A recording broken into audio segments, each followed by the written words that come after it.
The story begins with Su-hong practicing martial arts. After receiving a punch, his friend cannot accept the stinging pain he feels and asks if Su-hong has perhaps reached the micro-level of mastery. Su-hong replies that he attained this level just 2 days ago.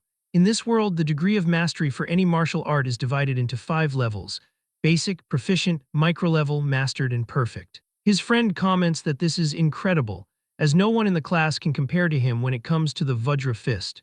Su-hong asks his friend if he has rested enough since they need to continue training, but his friend calls him a cultivation maniac who does not know how to stay still. His friend says goodbye to everyone and leaves. At the same time, teacher Lee finds Su-hong.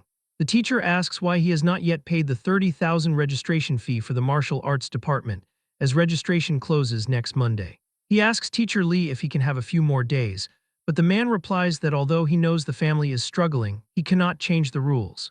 Su-hong continues his training while thinking about the 30,000 registration fee. He reflects on his past, recalling how his parents died in a ferocious beast disaster when he was only 3 years old. Since that tragedy, he has lived with his uncle and aunt. After they learned he had a talent for martial arts, they dedicated themselves fully to supporting his training. In this era where ferocious beasts run rampant, being a martial artist is an absolutely high-income profession. He is training to give them a better life, but his pursuit is currently making their lives even harder. Eventually, he returns home.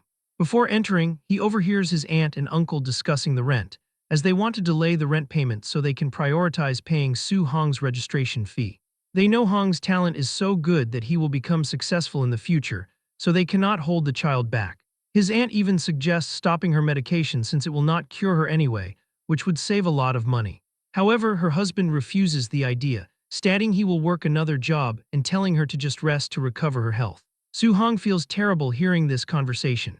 He slaps his own face to compose himself before opening the door and announcing his arrival. His aunt asks why he practiced until so late and tells him to rest while she prepares food.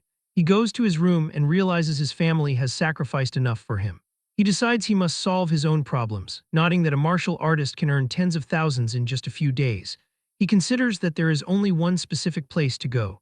The next day, he arrives at the underground martial arena. The announcer welcomes the audience and introduces the one defending the ring as Mr. Minotaur. She declares that if he wins 4 matches in a row, he can take home 60,000 in prize money. The crowd wonders who this person is, assuming he must be a rookie. The hostess asks him to show some passion to heat up the atmosphere, but he does not understand how to do that. She tells him to provoke and curse the audience, thinking that rookies are troublesome. Su-hong immediately roars that below the level of a martial artist, he is invincible, and he calls the weaklings in that place to come and fight him. The audience finds him arrogant and predicts he will die without even realizing it. Because of that, everyone begins asking for someone to kill the Minotaur, shouting, "Screw the Minotaur." He realizes the killing intent in the underground arena is heavy, but he knows this is the only way to quickly gather his tuition fees. A fighter enters the arena and vows to play with him. Su-hong observes that while the opponent's momentum is strong, his lower body seems unstable and easy to win against. As the man charges, he also gets ready and strikes him directly under the chin, throwing him out of the arena. He calls for the next opponent as the announcer celebrates his first win. The crowd cheers and another fighter steps up, warning Su-hong that he will not have the same luck. Su-hong judges the opponent's physique and decides he can use this man to test the power of his Vajra fist. The 2 fighters charge and collide their fists, but he notices an opening. Because the man used too much force with his upper body, he left his waist exposed. Su-hong delivers a kick that sends the fighter flying out of the arena. He demands the next challenger immediately. Meanwhile, a man watching from a balcony notes that the boy is not even a quasi-martial artist, yet his strength exceeds that of the average martial apprentice. On stage, Su-hong wins one more time. The organizer thinks someone like him is perfect for match fixing. His subordinate offers to take care of him, and the man warns him not to reveal that he has already been promoted to martial artist.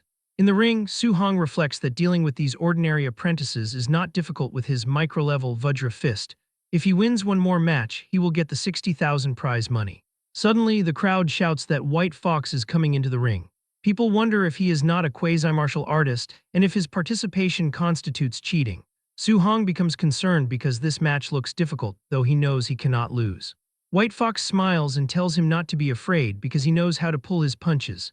The final match begins and both fighters launch forward. Su-hong realizes his cultivation realm is lower, so he decides he must go all out with his very first move. They collide their fists and he immediately realizes his opponent is not a quasi-martial artist. He becomes worried because the man is a true martial artist who deliberately suppressed his vitality. White Fox inhales and unleashes his Thunder Rush Fist. The terrifying power manages to seriously injure Su Hong, causing him to groan in pain. The audience recognizes the 3-echo Thunder Rush Fist and concludes that the Minotaur is done for. White Fox continues to attack frantically, while Su Hong focuses entirely on defending. He knows that if this continues, he will lose, so he desperately searches for a chance to counterattack. However, a blow breaks through his guard and strikes his face, throwing him to the other side of the arena. He feels his consciousness fading as White Fox places a foot on his head, telling him that he will not earn a single cent from this match, but mentions that his teacher is inviting him to join them. White Fox promises a great future if he agrees to fix matches, warning him to think carefully because he cannot afford the price of refusal. Su Hong asks if they really call themselves martial artists while doing things like this. White Fox takes this as a refusal and decides he has no choice but to cripple him so he can never become a martial artist. But before the kick lands, Su Hong feels an incredible pressure and manages to dodge the attack. He stands up as a red aura surrounds him, declaring that he will become a martial artist and cannot fall here. White Fox is shocked that he can still stand after taking a Thunder Rush Fist. Su Hong cannot let the sacrifices of his uncle and aunt go to waste. He refuses to accept a future where he gives up his faith. A system interface appears, asking what he is willing to sacrifice for his family and his faith. He replies that he will give everything, and an incredible power begins to surge from his body. Suddenly, Su Hong feels as if he has been transported to another realm. He opens his eyes and wonders what kind of place this is, as a massive, radiant figure stands before him. This giant being declares that he will grant him a chance. A golden aura flows toward him, materializing into a system interface that displays his name and various attributes. He wonders if this screen behaves like a touchscreen, so he decides to click on the Missions tab. The mission is titled Way of the Arena, described as a path to becoming a powerhouse. The objective requires him to polish his martial arts by raising his Vajra Fist to the Mastered level and increasing his Floating Light Palm and Void Step to the Micro level. Su Hong notes that this is a beginner's guide mission. Suddenly, a punch flies toward him and he dodges in surprise. He realizes he is facing a clone of himself that is using the Vajra Fist with a refinement that matches textbook standards. Not wanting to miss a chance to learn, he moves to counterattack. However, the clone intercepts his arm and demonstrates the correct form for the technique. Su Hong takes the impact of a blow and stumbles back. He checks his system and notices that his progress with the Vajra Fist has reached 10%. Since it was only 7% before, he cannot believe it is improving this fast. He realizes this is an ideal opportunity to quickly upgrade his martial skills, so he charges back into battle. The two begin exchanging blows frantically, and Su Hong's techniques level up as the fight continues. Eventually, he reaches 100% proficiency, bringing Floating Light Palm and Void Step to the micro level, while his Vajra Fist reaches Mastered status. As he defeats his clone, it disappears. A system notification congratulates him for completing the mission and issues the rewards, asking if he agrees to return to reality. He agrees, and back in the arena, his body overflows with an incredible aura. White Fox moves to attack, annoyed that his target is acting mysterious. He uses his Thunder Rush Fist, but Su Hong finds his movements far too slow. He throws a punch that shatters White Fox's mask and knocks him unconscious. The audience watches in total disbelief. Su Hong stands over the defeated White Fox. He turns around and simply states that he wants to receive his prize money since he won the fourth match. The announcer confirms the victory and congratulates the Minotaur for successfully defending the ring and winning the 60,000 grand prize. Up in a private box, a man is confused as to how a martial apprentice could cultivate the Vajra Fist to the Mastered level when most martial artists cannot. He orders his guards to follow our boy and uncover his true identity. Su Hong leaves the arena and quickly realizes he is being followed. He mocks their attempt to track him and uses his speed to vanish. The two guards are baffled by his disappearance, though they are determined to find him. Su Hong now knows that someone is trying to track him, so he waits for some time and makes his way home an hour later. His uncle and aunt are frightened by the large stack of money, asking if he robbed a bank. He tells them he is working as a sparring partner at a dojo where the master decided to sponsor his studies. He asks his uncle and aunt to trust him, and they are amazed, believing their nephew would never lie and has a promising future. Later that night, he sits on the rooftop, reflecting that his registration fee and rent are now covered. He is relieved that his aunt's medical expenses are no longer an immediate worry. He credits the system for turning his danger into safety, but notes that his other attributes have not changed yet. He investigates his martial value, which sits at 67. A notification informs him that he obtained these points by defeating a higher-level opponent, and that they can be used to increase vitality and martial skills. He tries to use it and begins placing points into his vitality until it reaches 90. Suddenly, he feels his body overflowing with an incredible aura and realizes he has reached the level of a quasi-martial artist with 90 vitality. He decides to dump all remaining points into his vitality stat. Afterward, he notes that his physical strength has improved significantly and his wounds have fully healed. Feeling endless strength, he decides to find a place to test his current power. He heads to the Star City #1 High School outdoor drill ground to use a Tier 1 combat power tester. He prepares to use 70% of his strength for the first punch.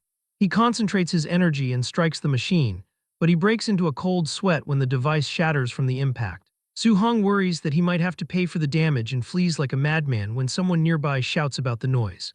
An old man in pajamas arrives at the scene and is horrified to find the smashed tester. He fumes with rage, assuming the culprits are Chen Shan and Li Tu, since only those two little brats are capable of doing this in the school. He screams, promising to educate them properly once school begins. The next day, a large group of students gathers in the gymnasium of Star City #1 High School. At the back, Su-hong asks his friend why Chen Shan appears to have been beaten up.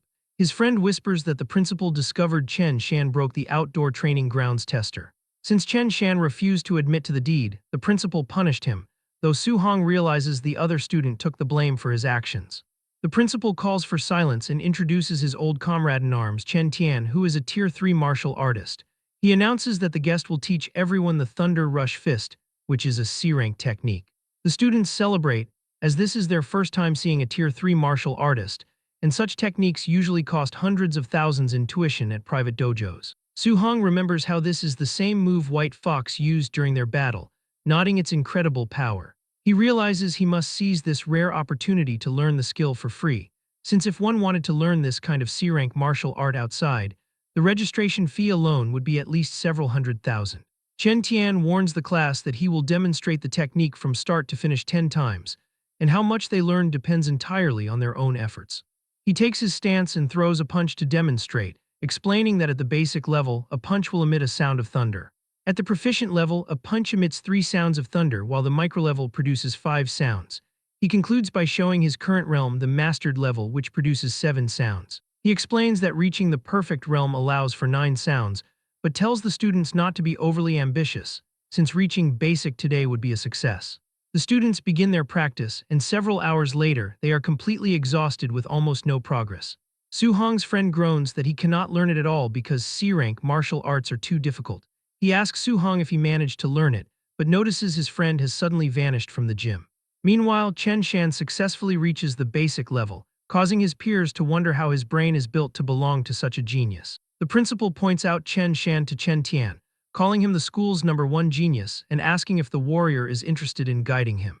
Chen Tian finds the suggestion amusing, nodding that in other cities, this level of talent is only considered average. Later, the two men walk outside, and Chen Tian complains that he wasted his time because the batch of students is too weak. The principal argues that having even one student reach basic is good enough and asks if he was expecting to find a top-tier genius there. Chen Tian says that martial Dao cultivation is extremely cruel and talent is simply too important, while the principal agrees that relying only on hard work without opportunity is impossible.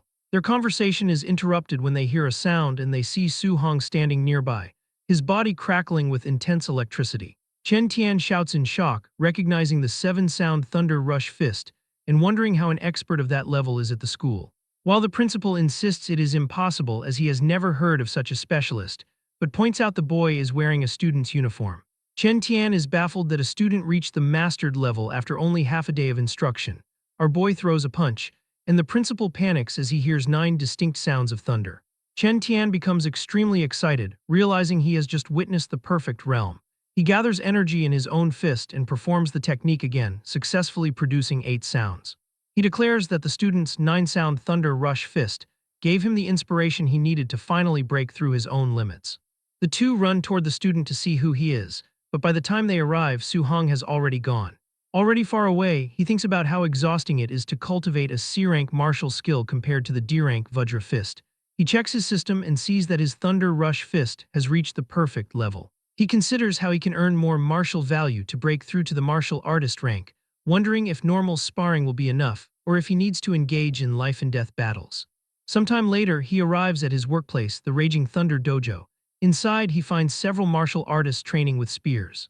A fellow martial artist asks why he came in today, and Su-hong replies that he just wanted to practice a little. He notices a purple-haired boy defeating another trainee. And the purple-haired boy says, "You dare to say my teacher teaches badly. If your comprehension is poor, admit it." "Why make excuses here?" Su asks what is going on, and a guy explains that Li Yan's teacher is a newly arrived instructor who is very strong but despises commoners like them and teaches carelessly. Li Yan, his disciple, is also very powerful and arrogant. Li Yan prepares to strike a defenseless opponent, but Su-hong intervenes by grabbing his arm and telling him to stop. Irritated, Li Yan challenges him to a fight in the ring. He agrees, but the instructor enters the room and orders the class to begin. Li Yan turns around, saying the boy's luck is good, and Su-hong thinks that this person is a bit too arrogant. The instructor announces that today is the last day he will teach the Raging Sea Spear technique, and he will only perform it once. He takes a stance and thinks to himself that demonstrating it once is enough, since he believes the students are trash who cannot learn it anyway. Su-hong watches with focus, realizing that the core of the technique involves a momentum like endless giant waves. After the brief demonstration, the instructor leaves the students to practice on their own. The students are furious at the lack of instruction, but Su-hong focuses and begins performing the movements perfectly. As he moves his spear, a water-like aura flows with it. As he continues, the others are amazed, calling him a prodigy. They wonder if they are really too stupid to learn it. Because of this noise, Li Yan returns, asking why they are making noise and who learned it. He is surprised to see Su-hong has actually learned the spear technique. Li Yan thinks that he needs to find the boy's depth, as it would be interesting if he is really a genius. He offers to give him some pointers. Su agrees, so Li Yan holds his spear and every other guy moves back. One warns Su-hong not to be impulsive since Li Yan is very strong despite his bad character, and Su tells him not to worry. He prepares himself, saying, "Please enlighten me." Li Yan attacks using the micro-level of the Raging Sea Spear technique. Su takes a deep breath and counters, activating the Raging Sea Spear technique at the proficient level. Li Yan is stunned, unable to understand how a beginner could have reached that level of mastery so quickly. As Su-hong attacks and the two strikes collide in a powerful clash, Li Yan cannot understand how someone who is not even a martial artist can reach the proficient level in this technique so quickly. Our boy sees an opening and manages to knock the spear out of his opponent's hands with a swift movement. A system notification appears, informing him that he gained 35 martial value points for defeating a higher-level opponent, as he finally understands that ordinary sparring also yields points and considers finding more people to spar with in the future. Li Yan falls to his knees, thinking it is absolutely impossible for someone to cultivate the Raging Sea Spear technique to the proficient realm so rapidly. He questions all his years of training, wondering what his hard work counts for if he can be surpassed so easily. Still furious, he leaps up to attack because he feels humiliated and useless. Before he can strike Su-hong, his master shouts for him to stop. The teacher approaches and delivers a sharp slap to Li Yan's face, telling his disciple that if he does not dare to face failure, then he is not even a martial artist. The instructor reflects on how Su-hong learned the Raging Sea Spear technique to the proficient realm after watching only one demonstration. Considering that even the geniuses in the Magic City or Imperial Capital are not exaggerated to this extent. Since he knows that Li Yan has talent but is far too arrogant, he believes that being struck by this kind of genius is a good thing for the boy. The teacher bows slightly towards Su-hong and asks for forgiveness, blaming his own lack of strict discipline. Su-hong thinks to himself that the man changes his face very quickly. He leaves the dojo shortly after, feeling very exhausted, but he is satisfied with the harvest of martial value and the new skills he learned. He remembers that the school exam is only a few days away, and that wealthy students have already prepared high-end alloy weapons, so he decides he also needs to prepare a weapon for the exam as quickly as possible. Since the long spear felt comfortable during use, he decides he might as well use a spear from now on and looks for an alloy long spear. However, he worries because the little money he has is not even enough to treat his aunt's illness, let alone buy an alloy weapon priced at 69,800 coins.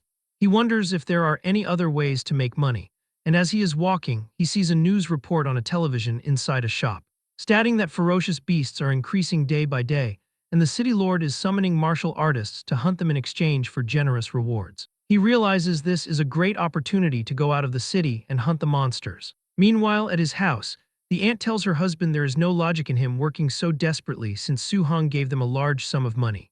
The uncle is aware of this, but does not think it is right to place the entire burden of supporting the family on the boy, so he insists on saving up more family fortune for the children while he can still work. Su-hong arrives at the house and asks his aunt to let him handle the chores. He tells his uncle not to go out to work anymore since he can earn enough money, wanting his uncle to stay home and take care of the ant. The uncle replies that it sounds nice, but he cannot stay idle. The uncle smiles and gives a thumbs up, telling him not to worry because he is only earning a little money for daily expenses and is not pushing himself. The ant adds that Sue will need to spend a lot of money on martial arts practice in the future, so they want to save wherever possible. Su Hong reflects that his uncle and aunt are used to living in poverty and will not feel at ease retiring until he earns enough money to last a lifetime. He decides he absolutely cannot let the opportunity to hunt ferocious beasts slip by. Later that night on the rooftop, since he knows the wilderness is dangerous, he uses the system to add all his gained martial value to his vitality for safety. His vitality reaches 95.2, making him only one step away from becoming a martial artist. 2 days later at the school gym, he is exhausted after pushing himself very hard. He has finally managed to bring all his martial skills, including the Thunder Rush Fist, Raging Sea Spear Technique, Vajra Fist, Floating Light Palm, and Void Step to the perfect realm. He feels ready to leave the city and arrives at the martial artist base in Star City, thinking how far away this place is. While walking, he notes that although he has seen it many times on TV, this is his first time coming to the martial artist base. Martial artists, who are normally rare to see, are actually filling the streets. He reads the reward list, noting that non-ranked beasts give 300 blue star coins, Tier 1 initial stage beasts give 1,000, Tier 1 middle stage beasts give 3,000, while Tier 1 high stage beasts give 5,000 and so on. After that, he learns that he must cut off the left ear of a ferocious beast as proof, otherwise the payment will not be settled, and he thinks that this method is quite primitive. He sees a man at the counter with a bag and assumes it must be full of ears. Suddenly, a group arrives and orders everyone to move, announcing that young Master Yi has arrived. Su Hong becomes intrigued because the man's attire and aura look a bit like White Fox from the underground arena. He overhears people whispering that young Master Yi was beaten up by someone a few days ago and had been hiding ever since. He looks toward the group, and young Master Yi gazes back at him with a smirk. Su Hong realizes that the danger comes not only from ferocious beasts but also from humans, so he must be careful. He reaches the gate and the guard asks if he is really going into the wilderness alone. Su gives a brief affirmation and the guard lets him inside. As he walks in, the guard looks at him and sighs, thinking he is just another ignorant and fearless brat. Su Hong crosses the gate and enters the forest, determined to return fully loaded.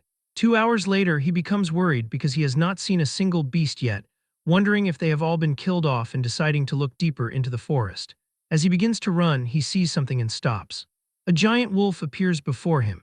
He recognizes it as a Tier 1 initial stage ferocious beast from his textbooks called a Nether Moon Wolf. The wolf lets out a loud roar and charges toward him. As the wolf is about to attack him, he dodges the attack. He gathers energy in his hand and strikes with the Thunder Rush Fist, which sends the wolf flying violently into a tree and it falls dead on the ground. He comes near it and looks at his hands, which are trembling. He finally feels the sensation of fighting a monster, nodding it is even more exciting than he imagined. He realizes he can now kill a Tier 1 initial stage ferocious beast in a single move, and wonders how he would fare against a Tier 1 middle stage ferocious beast. Just as he considers this, a giant raging black bear appears behind him. He defeats this Tier 1 middle stage ferocious beast with just one punch. He realizes that Tier 1 monsters will no longer be a problem for him, so he simply needs to avoid provoking Tier 2 ferocious beasts to stay out of danger. He cuts the ears of the beast, and notes that he has now secured 3,000 in prize money. At that moment, his system provides a reminder, stating that his accumulated martial value is sufficient to break through to martial artist, and urging him to upgrade as soon as possible. He is happy that he can finally advance in level. Suddenly, he feels an absurd pressure. He wonders what kind of ferocious beast possesses such an intense aura, nodding it must be a beast on another level. He runs to investigate the source and reaches the location. He is startled to find a black jade giant python, which is a Tier 1 late-stage ferocious beast that some warriors are currently fighting. The monster strikes the warriors, throwing them against the rocks. Because Su Hong is standing on the same rock, the python sees him and the giant python attacks him as well. He manages to dodge the strike by jumping, but the snake moves too fast and hits him with its tail, throwing him far away. Su Hong coughs up blood and sees a man's body which is cut in half with a spear lying nearby. He wipes his mouth and decides to borrow the spear for a moment. He stands before the serpent. The monster wastes no time and attacks, but Su Hong dodges while reflecting that killing a monster of this level usually requires the cooperation of several martial artists of a similar level. He knows that while his martial skills have all been cultivated to perfect, allowing him to easily kill a raging black bear, this serpent is a different matter. He jumps onto a tree and uses Void Step at the perfect level to gain height. Only then does he use the Raging Sea Spear technique at the perfect level. He throws the spear and it pierces the monster's body. He runs to retrieve the spear. Once he has it, he gathers energy again and throws his spear one more time, and it pierces the monster's body once more. After that, he runs to get the spear one more time while dodging an attack from the monster. He continues this pattern because he is aware that the difference in their body sizes is too great. He notes it is hard to deal a fatal blow in one hit, so he must weaken it as much as possible first.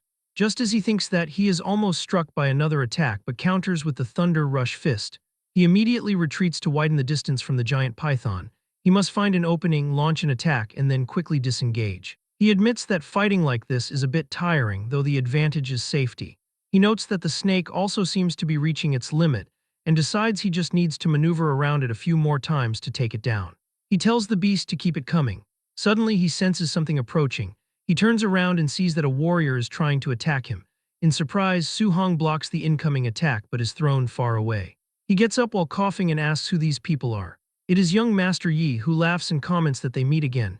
He asks Su how about giving this black jade giant python to him as a gift. As the group comes near Su-hong, young Master Yi comments that when he saw Su leaving the city by himself, he was certain he would perish rapidly. He adds that he did not anticipate such high luck, noting that not only did he survive, but he also discovered the black jade giant python while it was seriously wounded. Su-hong realizes what is occurring since the group seems to have just arrived to make such a statement.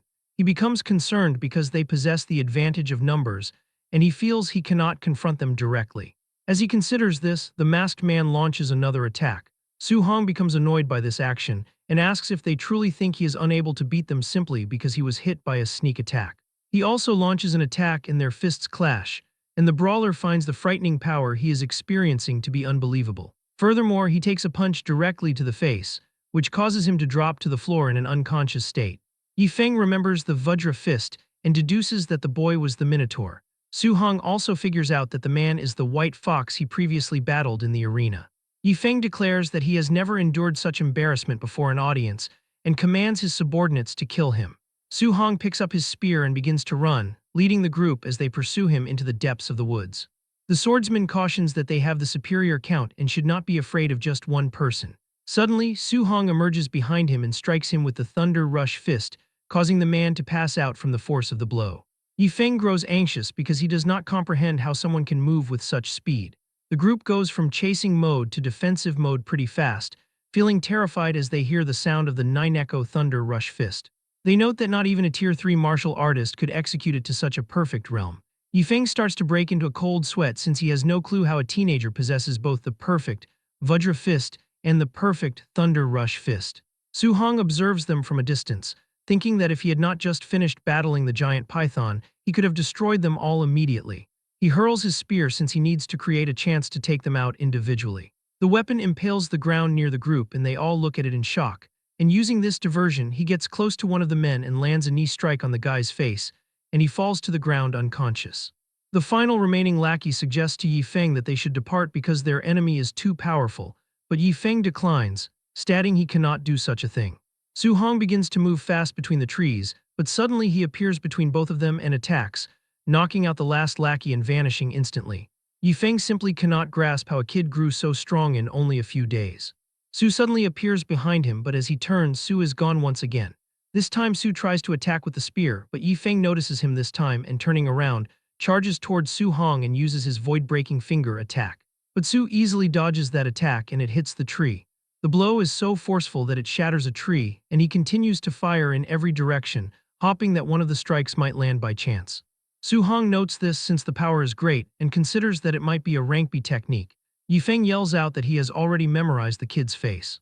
He warns that if he is harmed, he will definitely slaughter his entire family once he returns. Su-hong becomes enraged upon hearing these words and increases his speed even further. Yi Feng starts to mention that his uncle is the supervisor of the martial artist base and his father is.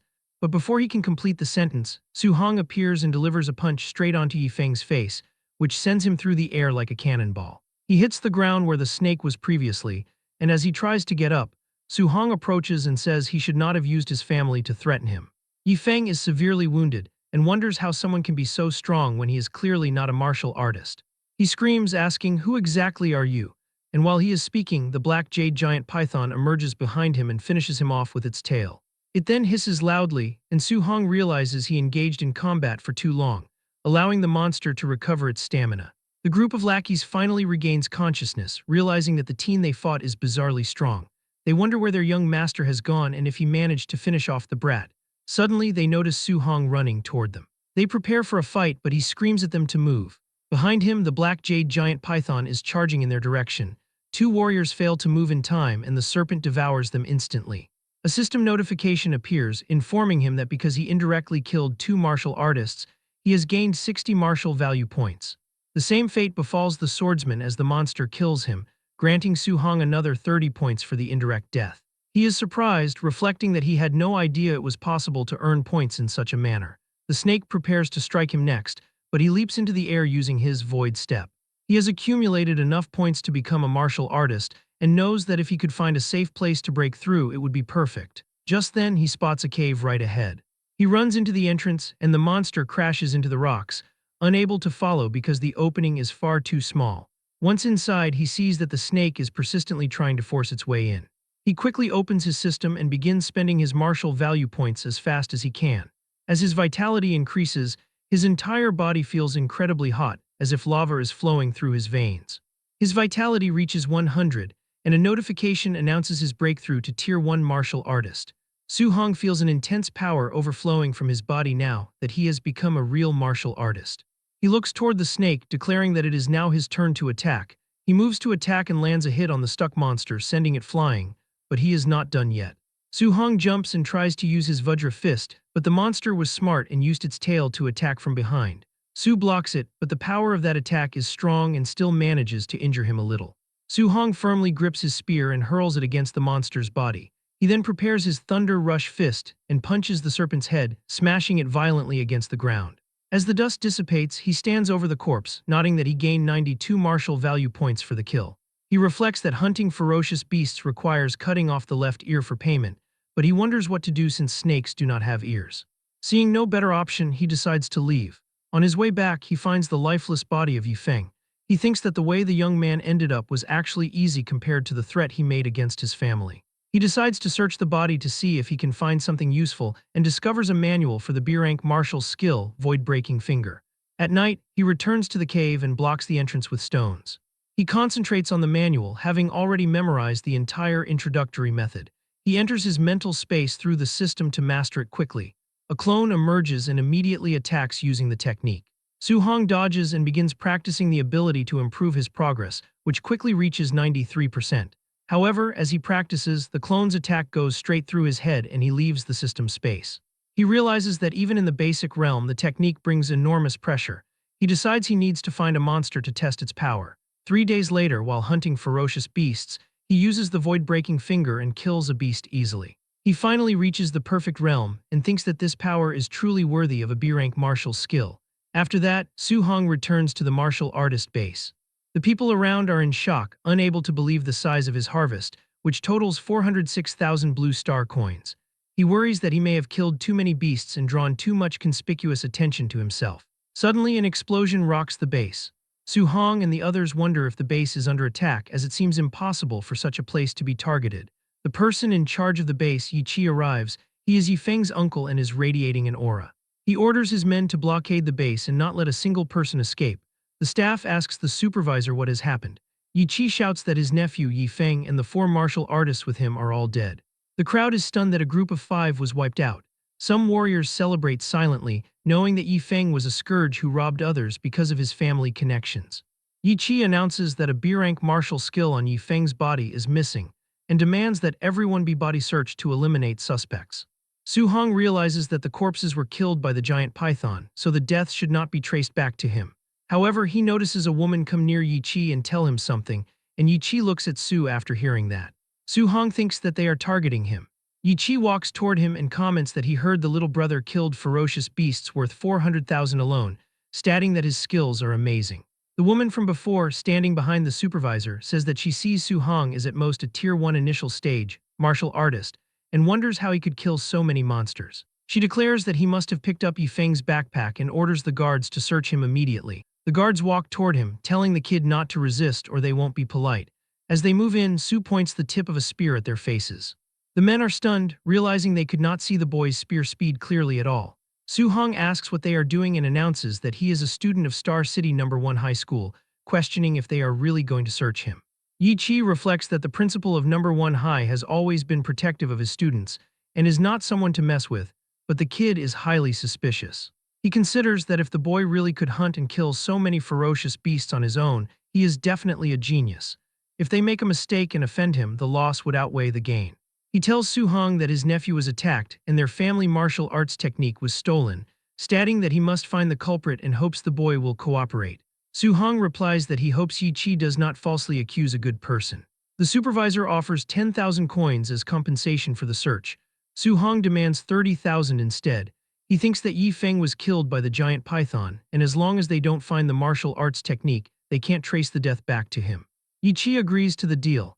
As Yi-chi's people search Su-hong, he tells them to search carefully, wanting to be sure they are not falsely accusing him, but they find nothing.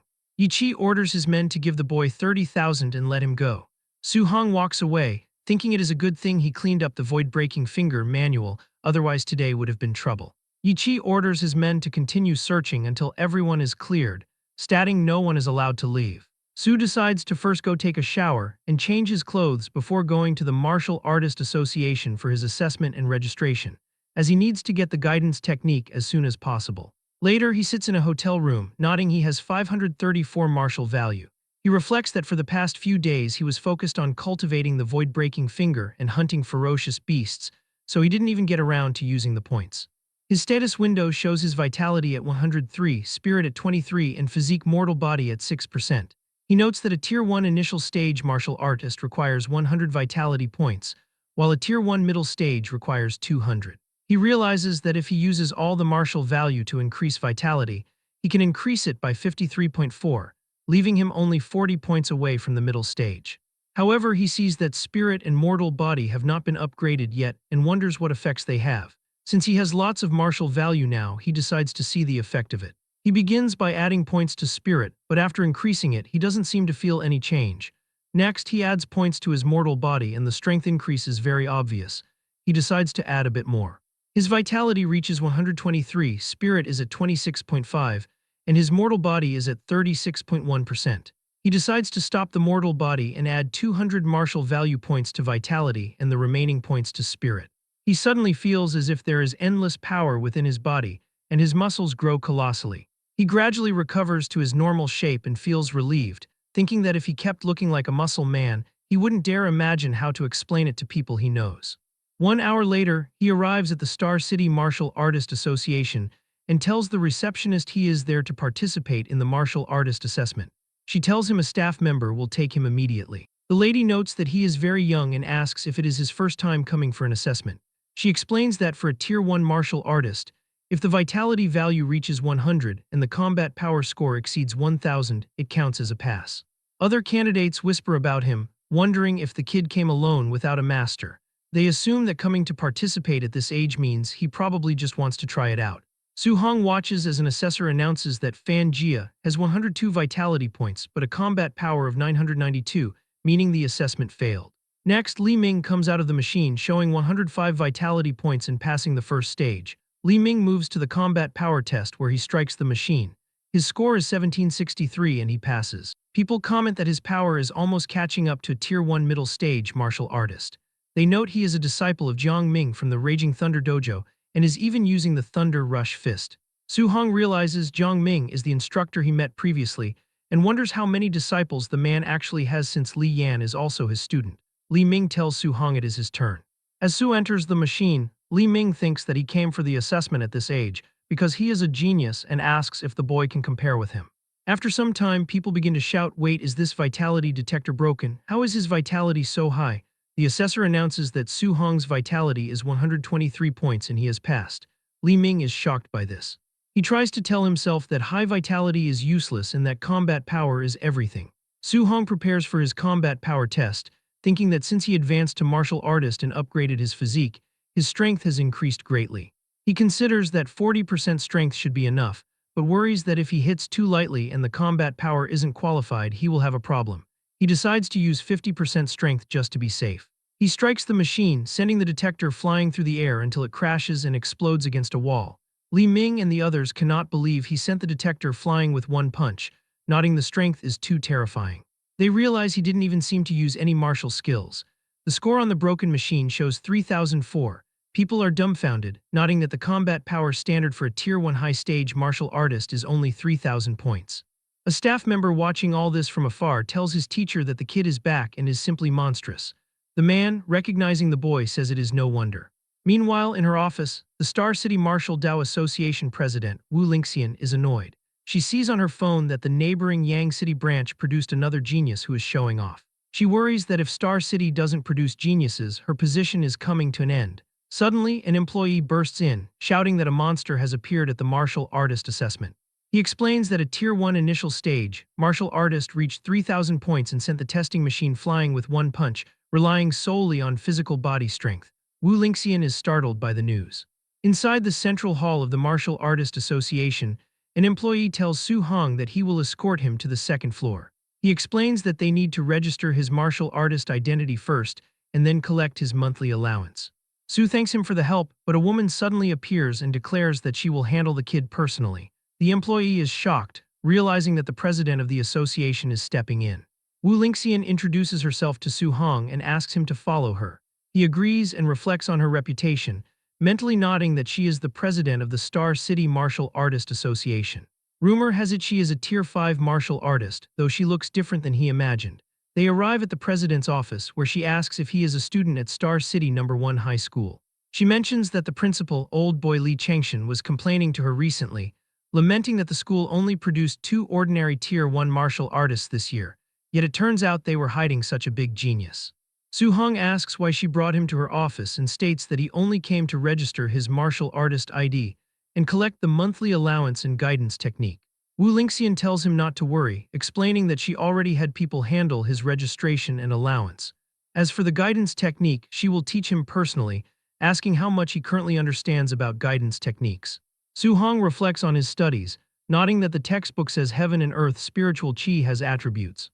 He explains that the guidance technique is a method to absorb this qi to strengthen one's body, and absorbing different attributes requires a corresponding guidance technique. She tells him the textbook is not wrong, but clarifies that guidance techniques are not just cultivation methods. She uses her own heavenly flame guidance technique as an example, explaining that she mainly absorbs fire attribute spiritual qi.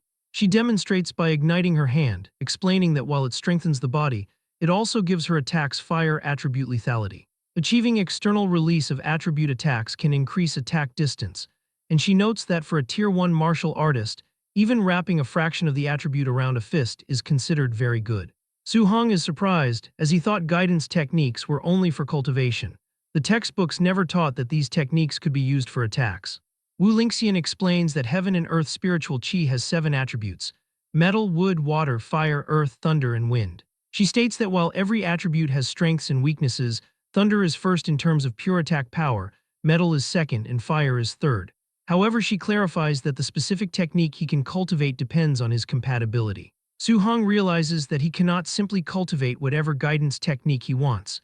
She lifts a crystal ball, explaining it is for testing compatibility. The larger the glowing area, the higher the compatibility. Ordinary martial artists usually have 20 to 30% compatibility, while she is around 80%, which is considered very high. She believes a genius like him will definitely exceed 90%. He takes the ball, thinking that since she is a Tier 5 martial artist at such a young age, she is an absolute genius even at 80%. He considers that reaching 90% would be too exaggerated. Suddenly, the crystal ball emits an intense light that fills the room. Wu Lingxian is stunned and shouts that he has 100% fire attribute compatibility. She asks if he knows what this means, and Su Hong admits that he does not. She explains that he can absorb 100% of fire attribute spiritual qi without leaking a trace. She compares this to her own 80% compatibility, where she loses 20% during absorption. Despite that loss, she still became a Tier 5 martial artist and the association president. She says that the boy's future achievements will be higher than hers, as she did not expect Star City to produce a monster no weaker than those in the Imperial Capital region. Su Hong thinks that fire attribute is nice, but he would prefer thunder. As he wishes for it, the ball begins to crackle with electricity. He notes that his thunder attribute compatibility seems to be 100% as well.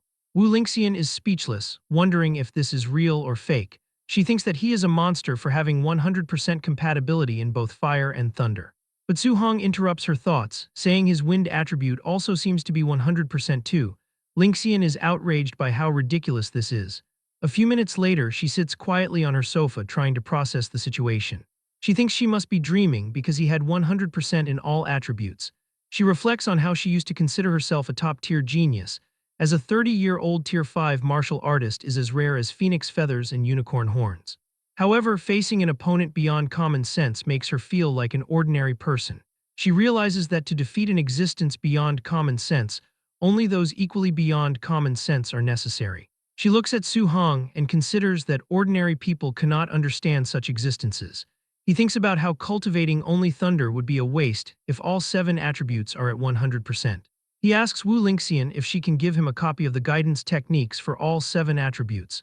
She remains silent for a moment before explaining that human energy is limited. She advises that no matter how high his talent is, it is best to cultivate only 1 or 2. She mentions that in the past, someone tried to cultivate 7 techniques at once and was still only a Tier 1 martial artist after decades. Su Hong tells her he cannot make a decision right now and wants to try cultivating them all first to decide which specific one to follow later. She agrees, but warns him not to mess around and waste his talent in vain. Wu Lingxian then mentions that the school's monthly exam is coming soon. Su Hong asks why she is concerned about that. She explains that friction in the all-heavens battlefield is intensifying, and a war of 10,000 races could erupt at any moment. She tells him nations are investing resources into a genius training camp, and she wants to recommend him for it. She promises that if he takes first place in the school monthly exam, she can give him a recommendation spot. Su reflects on the War of 10,000 Races, recalling that he lost all his relatives except his uncle and aunt during that war over a decade ago. He promises to work hard.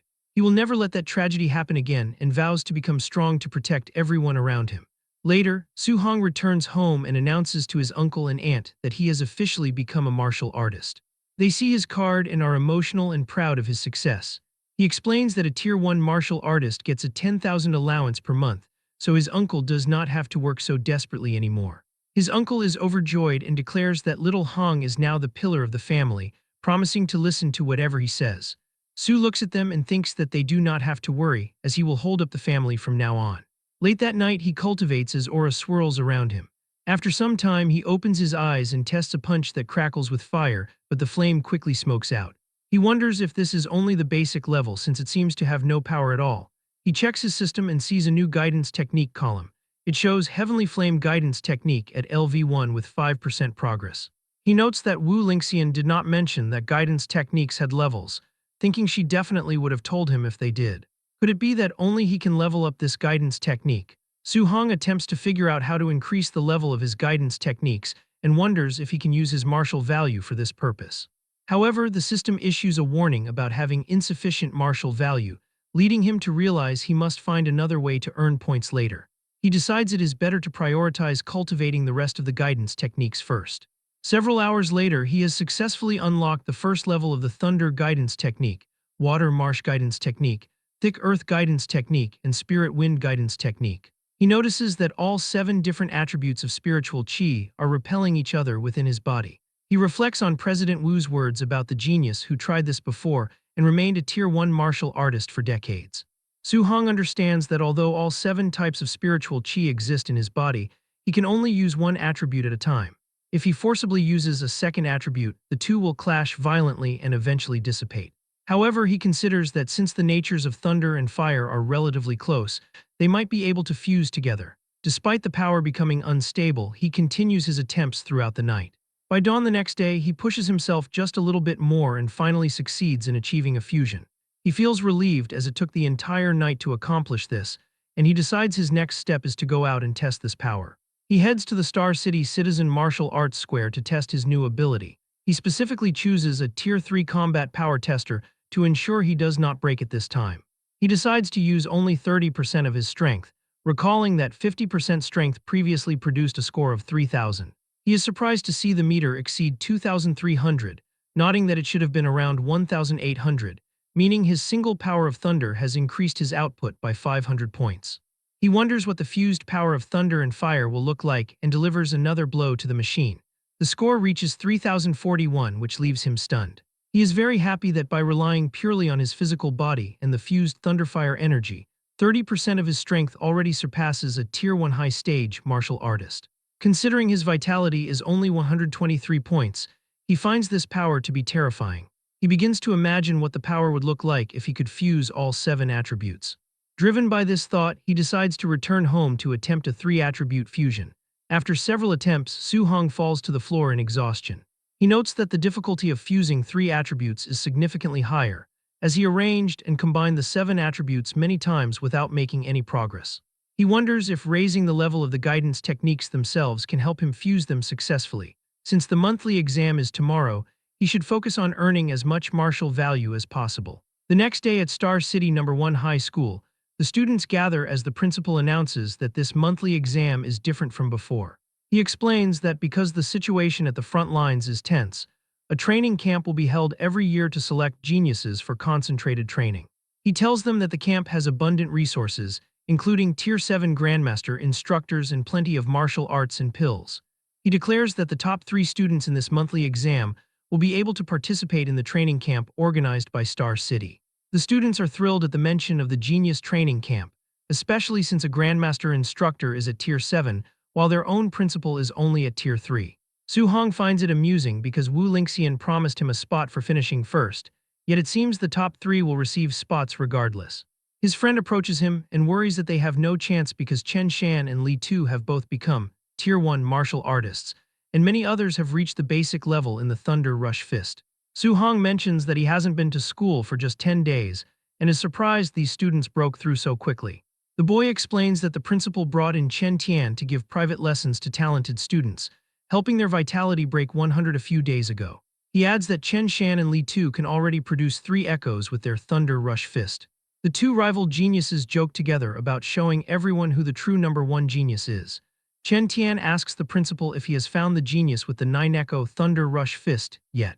The principal replies that he has searched everywhere and doubts the person is a student of their school. Suddenly, Jiang Ming arrives with 2 disciples and asks old Li why he looks so troubled. He comments that the quality of students this year is not great and suggests that after the exam ends, the first-place student should come over for a spar with his disciples. The principal is irritated, realizing Jiang Ming is here to embarrass him, but he knows that refusing would be admitting there isn't a single presentable talent in the school. Jiang Ming mockingly says he can understand if the principal wants to refuse due to the poor quality of his students. Chen Tian interrupts and asks if the man is looking for trouble on purpose. At that moment, Li Yan points toward the crowd and alerts his teacher to the presence of Su-hong. Jiang Ming is shocked to see the little monster is actually from No. 1 High School. He breaks into a sweat, realizing that if Li Yan and Li Ming meet Su-hong, they definitely cannot win. Fearing he will be the one losing face, Jiang Ming suddenly claims he was joking and says his 2 trash disciples could never compare to the principal's students. The 2 disciples quickly agree and announce their concession. But the principal and Chen Tian are left furious, feeling they are being mocked with sarcasm. Later in the arena, the match between No. 665 Chen Peng and No. 666 Su-hong is announced. Teacher Li advises him not to force it since getting injured isn't worth it. Chen Peng tells Su-hong to go down himself or prepare to be beaten down. However, Su-hong moves with incredible speed and slams Chen Peng's head into the ground, instantly winning the match. Teacher Li and his friend are completely dumbfounded, unable to believe he has become fierce enough to insta-defeat a quasi-martial artist in one move. Su continues winning his matches one after another, and his classmate wonders how he is so strong, asking if he could already be a Tier 1 martial artist. The instructor Chen Tian asks where Su-hong popped out from and wonders why the boy was not there when he was giving private tutoring, while the principal Li Changshan reflects that this is all a total dereliction of his duty. He wonders how he did not discover this good seedling before and realizes that by not prioritizing Su-hong's nurturing earlier, he has buried a talent. Meanwhile, Chen Tian feels as if he has seen the kid somewhere before, but he realizes he cannot recall where. The principal notes that the semifinal between Chen Shan and Li Tu should be deciding a winner soon. Their strength is similar, so it is hard to say who will win or lose, as Chen Shan and Li Tu exchange frantic blows. Li Tu notes that they both have the 3 Echoes Thunder Rush Fist, and tells Chen Shan that if he does not use his ultimate move, he should not dream of beating him. Chen blocks the attack and tells Li Tu to watch closely, declaring that he is the true No. 1 of the school. The crowd is surprised to see Chen Shan performing attribute externalization, noting that he has the fire attribute, which possesses immense power inferior only to thunder. Li Tu is not intimidated and asks who cannot perform attribute externalization. The crowd is shocked again as Li Tu reveals he can also perform externalization, manifesting the metal attribute, which has stronger combat power than the fire attribute. Li Tu announces that he also knows a further secret and unleashes the 5 Echoes Thunder Rush Fist. Chen is shocked and finds himself unable to do anything but receive the blow head-on. The principal is astonished that Li Tu hid his strength so deeply, and Tian agrees, nodding that in just 10 days, Li Tu mastered attribute externalization and reached the micro-level with the Thunder Rush Fist, thinking Li Tu's talent is quite good. The principal thinks there is no need to watch the final, believing it is impossible for Su Hong to beat Li Tu's micro-level Thunder Rush Fist in metal attribute. Chen Tian thinks it is a pity, reflecting that if Su also knew a guidance technique, he might have had a fighting chance. Jiang Ming hears this and addresses the principal and Tian, proposing a bet of 50,000 on Su Hong's victory. The principal asks if Jiang Ming is crazy since Su does not know a guidance technique and has nothing to win with, but he accepts the bet thinking Jiang Ming is delivering money to his door. The final match between number 1 Li Tu and number 666 Su Hong finally begins. Li Tu tells Su that he is very lucky for not meeting him or Chen earlier and suggests the boy sneaked into the finals. Su Hong thinks that after hunting so many ferocious beasts, these students feel too weak, nodding that finally someone worth looking at has arrived. Li Tu tells Su that since he made it to the finals, he can claim to be number 2 in the whole school. Su asks who the number 1 is, and Li Tu declares that it is naturally him. He charges forward, intending to use only one move to make Su Hong understand how big the gap between them is. He uses his 5 Echoes Thunder Rush Fist right from the start, causing the students to wonder if he is being serious and believe the fight is over since Su is bound to lose. Our boy prepares himself and charges forward, thinking he just wanted to see where the limits of his physical body lie. The audience wonders if Su is crazy for not dodging and raising his fists to meet the attack head-on, even calling for the referee to save him. However, Su Hong neutralizes the 5 Echoes Thunder Rush Fist instantly with 5 punches, and he only uses his physical strength. Li Tu is stunned, unable to believe what just happened. They continue exchanging blows. Li Tu wonders if Su Hong is a monster because every punch he receives is so heavy. The crowd is surprised that Su is evenly matched with Li Tu's 5 Echoes Thunder Rush Fist, without even employing any martial skills, thinking Su's strength is too terrifying. Chen Tian suggests that the Su boy must possess some kind of special physique, otherwise his strength wouldn't be this exaggerated, while the principal celebrates that his school finally produced a genius with a special physique. Chen Tian notes that although Su's strength is astonishing, Li Tu has already condensed an attribute, meaning Su still has no advantage to speak of. Li Tu was sent back after their clash. He gathers his power and tells Su not to be arrogant, declaring that the winner can only be him. He demands that Su accept defeat and charges at him once more. Su Hong reflects that he originally wanted to see to what extent he could fight Li Tu using only his physical body, but realizes the boy could not hold back so quickly and has completely erupted. He decides he must also show some respect, and advances while manifesting his thunder attribute. Li Tu is shocked to see that Su Hong can also use attribute externalization. The principal and Chen Tian are left speechless, realizing that he has also mastered the thunder guidance technique. Tian thinks a special physique plus the thunder attribute makes Su Hong's talent truly terrifying. As both of their attacks collide, Li Tu realizes that Su Hong's thunder attribute is even stronger than his own metal attribute. Su tells him that since the boy showed his ultimate move, he will show his ultimate move as well. He attacks with the 9 Echoes Thunder Rush Fist, sending his opponent Li flying. Li Tu is left unable to believe how this is possible and he falls to the ground defeated. The crowd is in shock for a moment before they begin to celebrate, realizing Su Hong's Thunder Rush Fist reached the perfect realm for real. Chen Tian wonders if Su is the genius that disappeared from the school that day, nodding his Thunder Rush Fist, while the principal says the boy is not just a genius, but the dragon of Star City number 1 high school. Tian wonders about how much of a blow the geniuses from prominent backgrounds will suffer when this monster arrives at the training camp. He reflects that once a golden carp meets the wind and cloud, it transforms into a dragon, believing that to Su Hong, Star City is nothing more than a small puddle. The principal agrees, nodding that the boy is inevitably a dragon rising from the abyss, destined to soar into the sky. He believes this monster will bloom his radiance in the imperial capital and even on the battlefield of 10,000 races. Late in the afternoon, Su Hong returns to his house and announces to his family that he is back. His uncle asks how the monthly exam went today. Su Hong chuckles and declares that he secured first place. His uncle is happy to hear this, nodding that now Su can go to the genius training camp he mentioned before. Suddenly, there is a loud knocking at the door. A woman outside shouts, demanding to know if this is Su Hong's house. He opens the door and asks who she is. The woman identifies herself as Lin Nyan's parent from his school, and explains that while the top 3 in the monthly exam can go to the training camp, since her son ranked 4th, she wants to discuss Su Hong giving up his spot, offering him 30,000 blue star coins to let Lin Nyan go instead. Su and his family look on in disbelief at her absurd request. The woman becomes furious at their reaction, shouting that this training camp was established to nurture geniuses who can enter the All Heavens battlefield in the future, warning that the competition is extremely cruel and people could actually die. She claims that those inside eat high-grade pills until they are sick and practice high-tier martial skills as they please, telling him that with his family conditions, giving up early is for his own good. His aunt becomes worried and asks Su if it is really as dangerous as she says. But his uncle tells his wife to calm down and asks Su if he can guarantee his own safety. Su Hong looks at him without hesitation and declares that he can. The woman scoffs, asking if they actually believe a child's guarantee.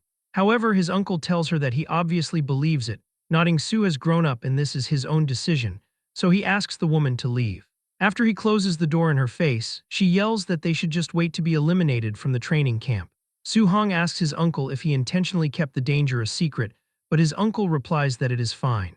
He notes that he is a rough man and Su is more educated and understands the training better than he does, so he promises to support him since Su has the resolve to face the difficulties. His aunt finds their talk funny and tells them not to get too excited, as she only wants Su to guarantee his safety. Su Hong smiles and promises her that he will. Later that night, he stands on the rooftop and reflects that his uncle and aunt must still be worrying about him secretly. He vows to never let down their expectations and decides he must become stronger to protect his hard-earned life. He opens his system and notes that he fought over a dozen matches in the monthly exam, gaining a total of 285 martial value points, but he realizes this is not enough, as he does not know what high-level martial skills or trump cards the geniuses in the training camp possess. To fight against them, he decides to prioritize improving his physical combat power. He begins adding points to his mortal body attribute until it reaches 64.6%, wondering what special physique will come after it reaches 100%. He then notices that his Thunder Guidance Technique and Heavenly Flame Guidance Technique have both reached LV2. He finds this strange since he only cultivated them for a few days and wonders if normal cultivation allows them to level up without extra conditions. He decides to strive to level them up once more. The next day at dawn, Su Hong opens his eyes and sees that both techniques have reached LV3. He notes that his vitality also grew by 3 points, reaching 126. As he prepares to leave, his aunt tells him to pay attention to safety and to just come home if things don't work out. His uncle tells him to ignore such depressing words and encourages Su to bring back another first place. Su Hong says goodbye and walks away. As Su leaves, his aunt looks at her husband, nodding that he is just as worried as she is despite acting tough.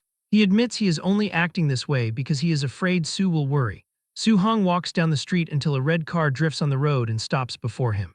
President Wu is behind the wheel and tells him to get in. As they drive on the highway, he asks what she needs from him. Wu explains that she wants to remind him of a few things regarding the training camp, stating that as the president of the Martial Dao Association, she knows the profiles of some participants. She warns that among the martial artists, there are a few monsters who are already Tier 1 high stage and aren't far from becoming Tier 2 martial artists, and a few of them even possess martial skills that are at least B rank at the lowest. Su Hong reflects that a Tier 2 martial artist requires 200 points of vitality. In this batch, there are actually people not far from being Tier 2 martial artists. However, he thinks that he is not afraid of B rank skills since he can quickly learn them with his system space. Wu tells him that bar none, his talent is the strongest she has ever seen, but acknowledges he lacks the same resources as the others. She encourages him, stating that even if he faces setbacks, surpassing them is inevitable. He thanks her, addressing her as Sister Wu. She looks at him and notes that despite knowing his vitality and skills are inferior to the others, Su Hong remains very calm. She realizes she does not need to worry about his mental state causing problems. The scene shifts to the Tianlin mountain range. Inside the car, Su and others are sitting together. Two boys are startled to learn their destination, as it is a place where many ferocious beasts gather. The principal tells them not to worry, explaining that the training camp is overseen by a grandmaster, meaning there is usually no life-threatening danger. Su Hong reflects on the Tianlin mountain range, nodding it is a massive area spanning multiple cities, including Star City and Yang City. He thinks about how the spiritual energy there is dense and ferocious beasts are numerous, with beast kings present that are comparable to Tier 7 grandmasters. The competition among the ferocious beasts in this range is extremely cruel. He considers that even a Tier 1 ferocious beast from the outer periphery is far more ferocious than those found elsewhere, to the point that normal Tier 2 martial artists would not dare to tread there easily. As the car continues into the forest, monsters watch them from the woods. The students feel as if something is staring at them, and they wonder if a ferocious beast might suddenly attack. Su-hong thinks that the training camp competition will probably be just as cruel as the slaughter among the ferocious beasts, and for some reason he is starting to like that feeling. After some time, they arrive at the camp. Li Tu wonders how strong the people present are. The warriors at the site stare at them, leaving Li Tu and Chen Shan completely silent, but Su remains confident and tells them, "Let's go." As they walk, a staff member stops them and tells them to wait for everyone to arrive before the camp entrance assessment begins. Su is confused that there is even an entrance assessment. Suddenly, someone announces that the big families have arrived, and they all look back as several cars pull up to the site. The young masters of big families start coming out of them. The crowd comments on how cool and beautiful goddess Xiao Nan is, expressing envy toward her status as a spirit master. They notice Lin Ying from the Lin family, who is rumored to be nearly a Tier 2 martial artist. Finally, they see the city lord's son, Wang Tianchuo, who is known as a barbarian god with 95% fire attribute compatibility and a special physique. As they pass through the crowd, Su Hong watches them, finding it interesting to see the three top geniuses the president mentioned, and thinks he would like to see just how much of a genius they really are. The instructor announces that everyone has arrived and begins explaining the assessment rules. He explains the training camp is located 30 kilometers away within the Tianlin mountain range. He reveals that tokens have been buried inside the bodies of some ferocious beasts, and students can only enter the camp if they hold a token. They are given 8 hours to arrive. He warns that once they go deep into the mountains, they might encounter high-level beasts, and if things go wrong, people will die. Su Hong thinks the 8-hour time limit is simple and realizes he has plenty of time to kill ferocious beasts to earn martial value. A student asks what happens if they run into beasts with levels far exceeding their own. The instructor tells them to consider themselves unlucky and eliminated, though someone will come to save their lives. The students protest that it is not fair and relies too much on luck, as the strong might be eliminated while the weak pass by sheer luck. The instructor yells that this world is not playing house. He asks if they will protest it being unfair when they reach the All-Heavens battlefield after 10 years of cultivation, only to be slapped to death by a passing expert. He tells them that if they do not want to encounter high-tier beasts, they must act with caution, explaining that the rules of the battlefield involve avoiding risk, bullying the weak with strength, and fighting many against few. Another agrees, saying those afraid of death should quit early to save them from wasting time, calling them a bunch of trash. The first student tells him to say that again, and the second student calls him a coward to his face, telling him to make a move and watch as he cripples him. The instructor declares that while violence is prohibited in the camp, they will not interfere once the students enter the mountains. They can snatch tokens or beat someone up as they please.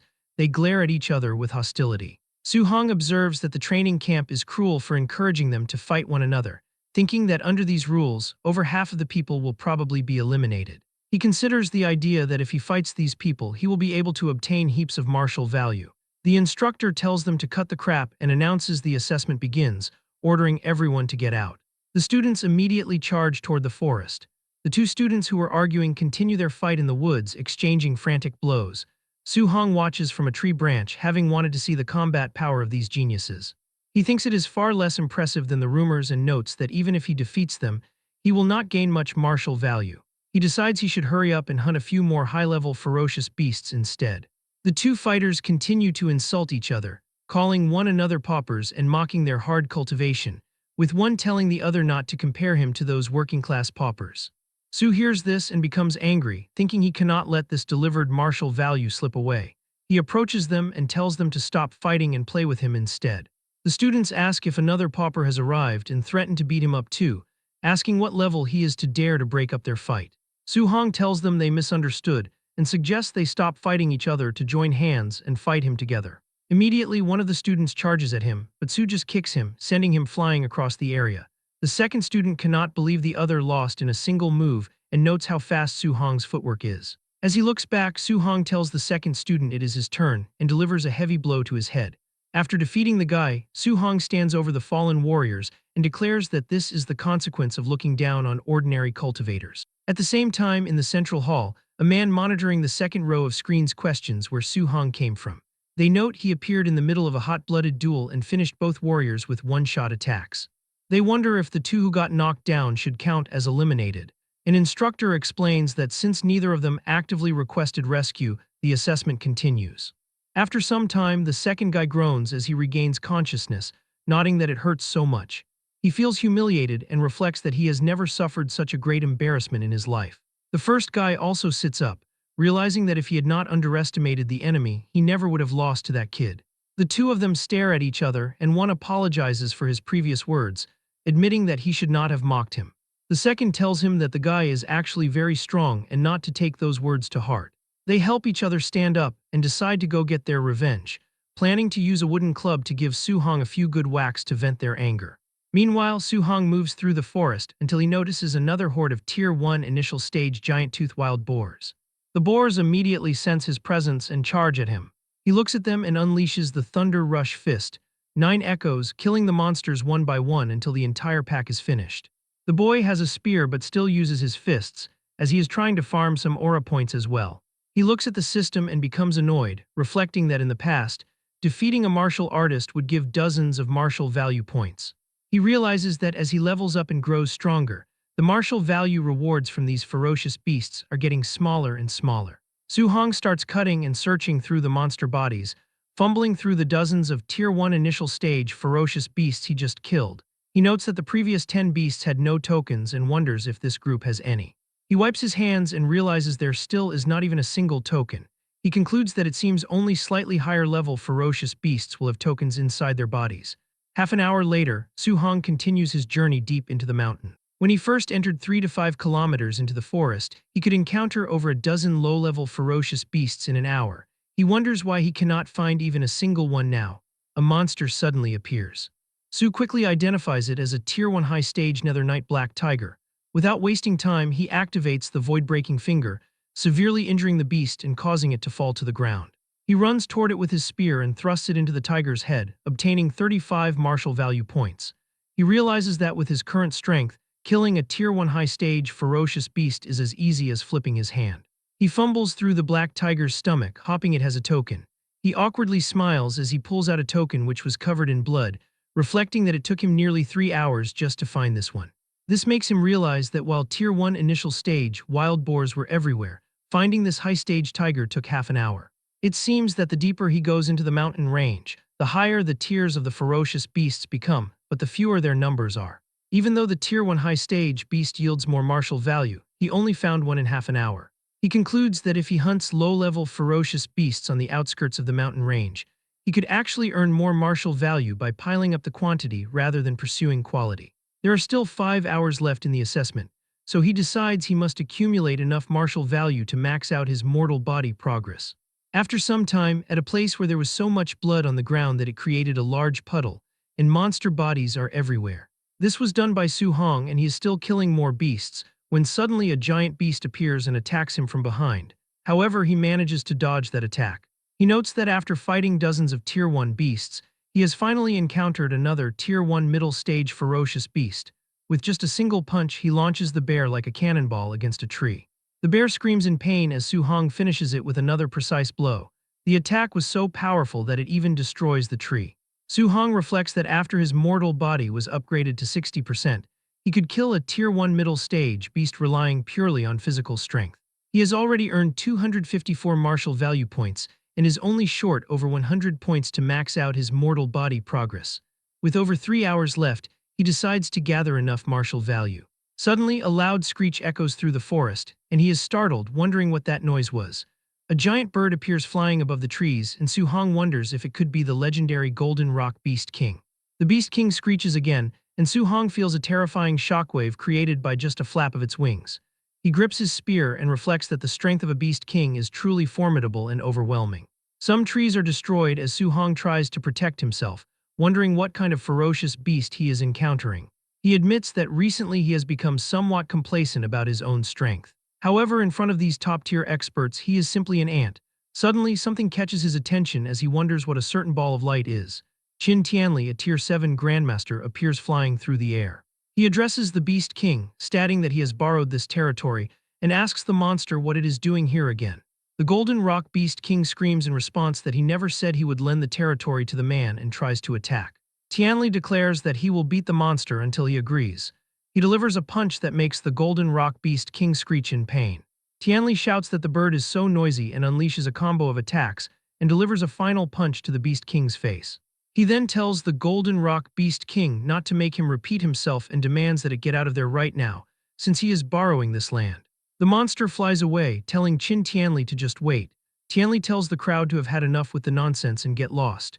He then looks down and announces to everyone that he is the Tier 7 Grandmaster Qin Tianli. He tells all the students not to panic because the assessment will continue. Su Hong considers if this is the strength of a human race Tier 7 martial artist. He thinks that sooner or later he will also reach this realm. Tianli returns to the camp flying, and as he is landing, he comments that the golden-winged great rock should have just agreed readily, but instead it made him thrash the creature. Beimu, another Tier 5 martial artist, notes that, as expected of Grandmaster Qin, he is even more formidable than the rumors. Linzi, a Tier 5 martial artist, agrees, stating that the golden-winged great rock, renowned for his tyrannical physical body, was beaten until he lost his temper. Tianli tells them to stop flattering him and orders them to come to the monitoring room to see who withstood the pressure of the golden-winged great rock just now. After arriving in the monitoring room, the assistants explain that they are looking at surveillance replays from just now. They note that most of the students were unable to move under the golden-winged rock's pressure. Tianli notices a student who easily withstood the pressure after killing a pack of Tier 1 late-stage black tigers and asks for his name. Beimu explains that his name is Wang Tianchuo, a Tier 1 high stage with a vitality of 340 and 95% fire attribute compatibility. She adds that the boy possesses the special physique barbarian god body and has boundless strength as the son of the Star City Lord. Tianli recalls that the City Lord said having kids is like a lottery, and he had no less than 100 children before finally producing a decent one this time.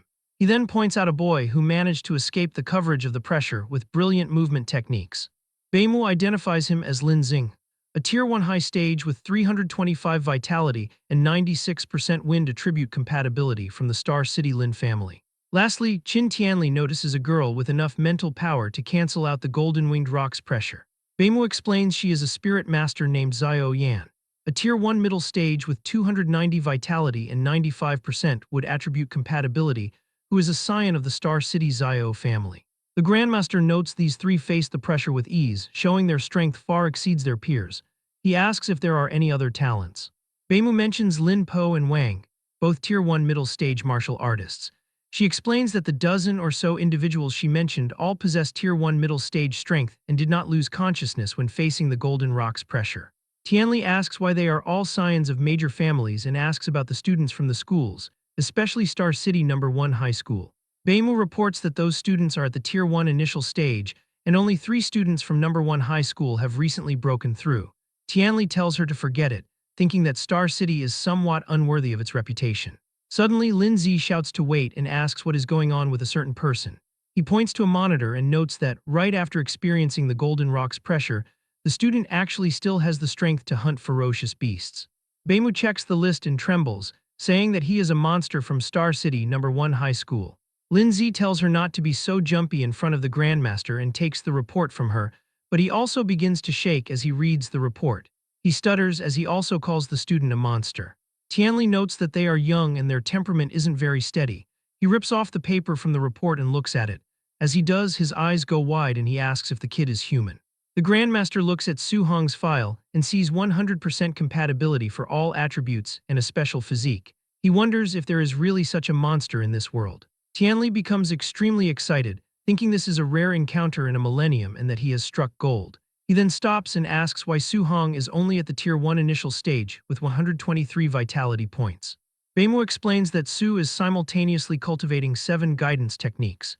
Tianli becomes angry, realizing that is why his vitality is so low, thinking that cultivating 7 types simultaneously would be too much even for a deity. He wonders how his cultivation could possibly increase and asks how Wu Lingxian didn't explain this small matter clearly to the kid. One examiner arrives and tells them that students are arriving at the training camp one after another. Tianli decides to go take a look. Wang Tianchuo, Xiao Yan, and Lin Xing pay their respects to Grandmaster Qin. He tells the 3 little ones they are very good. 6 hours after the start of the assessment, more students finally arrive. They think they were going to die and mention it was the Golden Rock Beast King after all. 7.5 hours after the start, people think they might as well end it early, as nobody should be left behind. Grandmaster Chin wonders where the monster named Su Hong is and hopes he hasn't lost his precious treasure. He then spots Su Hong and thinks the brat is finally here. Su is exhausted and reflects that he was so focused on earning martial value that he almost forgot the time. He enters the camp, and the other students cannot believe how dirty he is. They wonder exactly how many ferocious beasts he had to kill to get so dirty. Two guys from before also see him. One tells the other he waited until the brat showed up, and the other tells him not to be in a rush because once they are in the training camp, there will be plenty of ways to deal with him. Wang Tianchuo, Xiao Yan, and Lin Xing watch him, and Xing thinks it is interesting that an expert is passing right at the deadline. An instructor announces that the 8 hours are up and anyone who hasn't arrived is completely eliminated. He says he will introduce the facilities and rules, listing the gravity training room, movement technique training room, and the ferocious beast combat room, and the martial art pavilion. He explains that in the martial art pavilion they can exchange for martial skills, movement techniques, pills, and weapons, with the highest grade reaching a rank. Su Hong thinks he definitely came to the right place by joining this training camp. The instructor warns that to use these facilities, they need to provide enough contribution points. He says the only way to obtain them is by passing various training subjects, and outstanding performance yields extra rewards. He tells those who can still train to go and train, and injured students to follow him to the dormitories so they don't die in his hands. Su Hong enters his room and feels relieved it is a single room. In the future, when he cultivates and upgrades, he won't have to worry about being seen. He sits on his bed and sees he has 354 martial value points. He decides to max out the mortal body and begins the distribution of points. The system shows the mortal body at 70%, 80%, and 90%. Su Hong reaches 100% mortal body evolution. He gasps as his eyes glow with a red light. The power begins to spread throughout his entire body until the enormous pressure gradually dissipates and completely calms down. He finds the sensation incredible, reflecting that just the eruption of the physical body alone possesses such power. He checks the system and sees he has obtained the Overlord Body Talent, which is described as the existence with the strongest strength among all physiques in the world. Su Hong admits that he has never heard of an Overlord body before and notices that the spirit rank is at 0%, which means the Overlord body can still be upgraded, and he wonders what kind of heaven-defying physique it will evolve into next. He is filled with excitement as he decides to test exactly how much strength this Overlord body possesses. He tries to pick up his spear, but as he does, he realizes the weapon is about to snap just from him casually squeezing it. He notes that the spear is made of a C-rank alloy and is very expensive, having cost him a fortune. But then he remembers that he actually picked this spear up in the Star City wilderness, so it did not cost him any money. He resolves to gather enough contribution points as soon as possible to exchange it for an A-rank alloy spear. Su Hong puts on his jacket and considers that he can earn contribution points just by wearing a weight vest, wondering if he can carry a few hundred kilograms. He heads to the warehouse where people are simply impressed by Wang Tianchuo. The boy is carrying a 3,000-kilogram load and even says it is a bit light while managing to jump with ease. Xiao Yan comments that Wang Tianchuo's strength is as huge as a monster's. The supervisors are observing from the monitoring room, and one assistant notes that Wang Tianchuo can easily carry a 3,000-kilogram load, worthy of the barbarian god body. She asks Grandmaster Qin when they should find Su Hong to explain the disadvantages of simultaneously cultivating 7 guidance techniques in detail. The old man says they cannot be so direct because geniuses all have their pride, and speaking to them directly will only backfire. He suggests they use some methods to let him understand on his own and give it up voluntarily. He then asks if the arranged Night Raiders have finished assembling. The assistant says it still needs some time to match the combat power of different students, which is a bit troublesome. He notes that the trainees just finished the assessment and have relaxed mindsets, so encountering a night raid suddenly will make them howl in grief. Tianli orders them to arrange a Tier 1 high-stage martial artist for Su Hong, because he wants the boy to be overwhelmingly defeated. He plans to then explain the disadvantages of his cultivation method, so the boy will listen obediently. The assistant is shocked, noting that a Tier 1 high-stage martial artist has over 400 vitality and 5,000 combat power points, while the boy's vitality is only a little over 100. They worry that the boy's Dao heart might collapse from the beating. Qin Tianli calls this nonsense, stating he is doing this to correct Su Hong's mistakes, and that if his Dao heart collapses so easily, then the boy is just a piece of trash. Meanwhile, everyone outside is rushing to watch Wang Tianchuo train in the gravity room. Su arrives to pick up a smart bracelet used for calculating points. He goes to the weight racks and notices that the heaviest one is 10 tons, forged from a super heavy alloy. He wonders who can even wear such a thing. He tries to wear it but finds it far too heavy, realizing it severely affects his speed and he won't last long. He decides the 5-ton weight load is the most suitable for him right now. He puts it on and is still able to move easily. Su Hong wonders how much weight Wang Tianchuo and the other two geniuses chose, assuming that since they are Tier 1 high stage, they should be at least as strong as him. He puts his clothes back on and goes to observe their cultivation methods, hopping to gain some experience.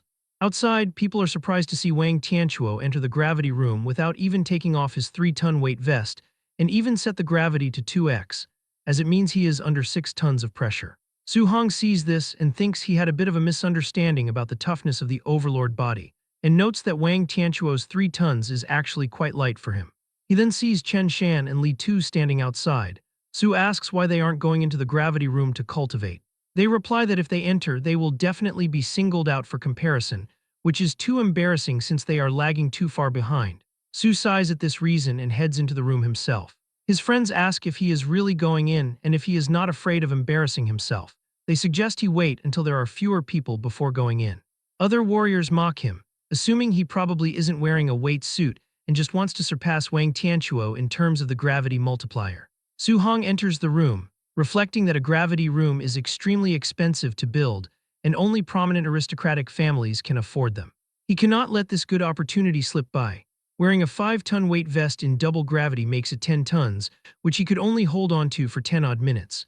He decides it is better to set it to 1.5 times so he can last a bit longer. However, the pressure still makes him groan.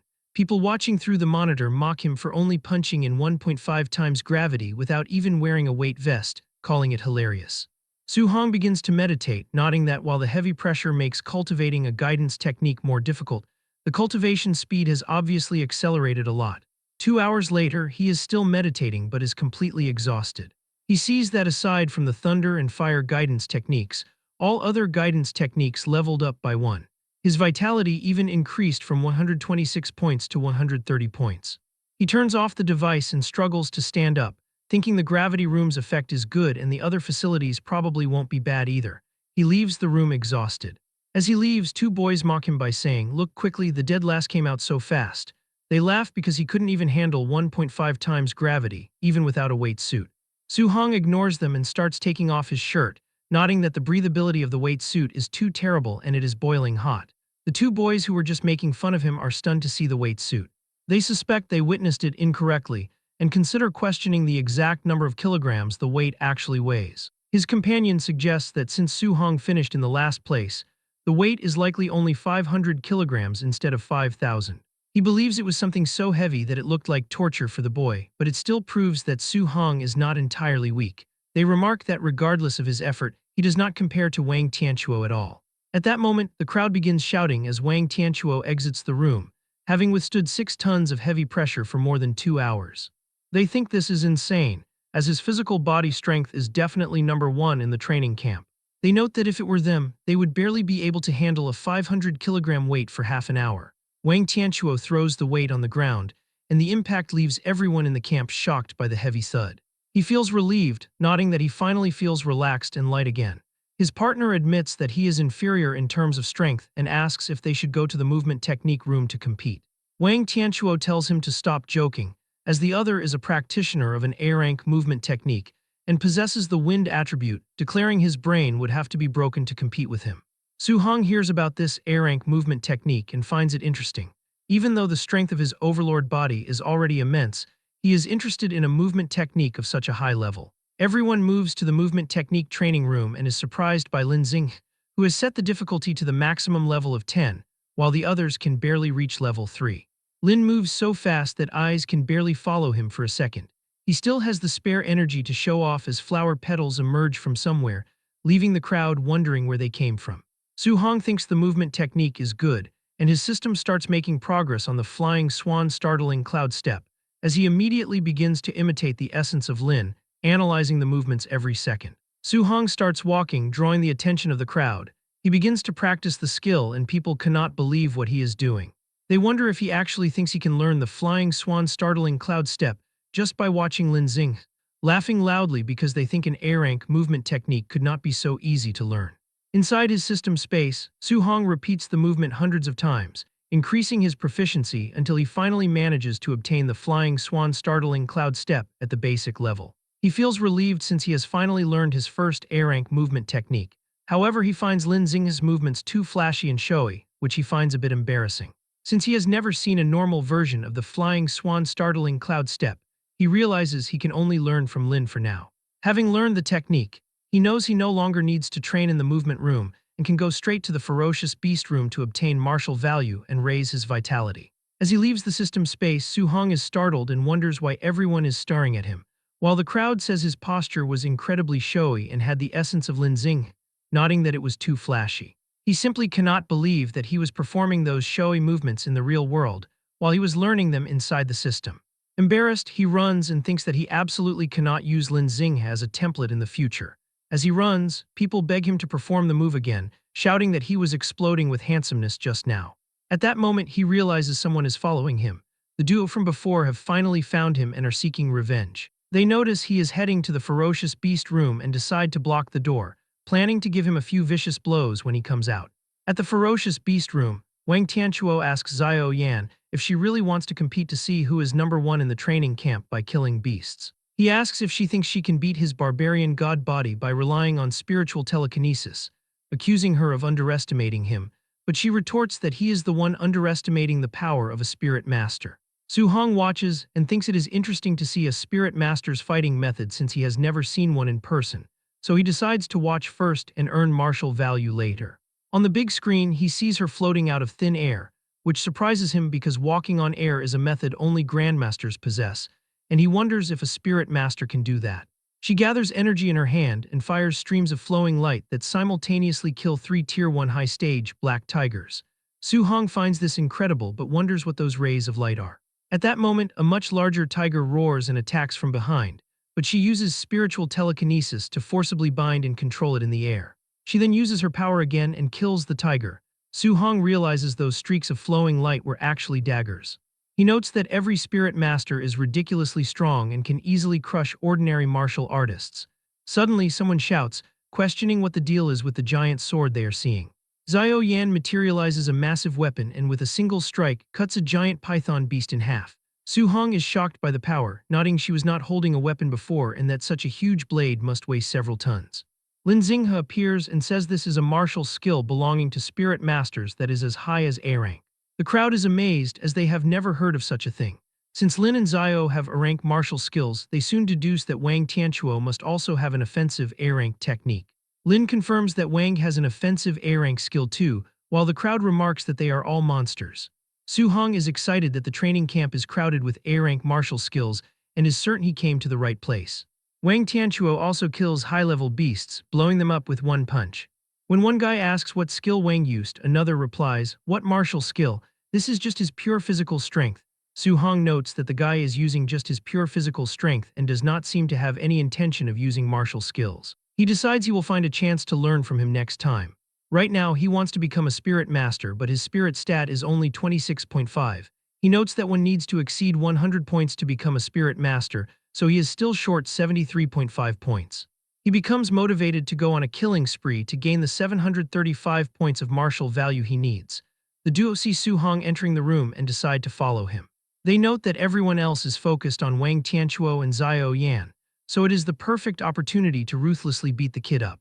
However, they are shocked when they look at the monitor. They see Su Hong is challenging more than 10 Tier 1 high-stage ferocious beasts at once and wonder if he is crazy. The two of them start to panic as they consider finding an instructor to save Su Hong.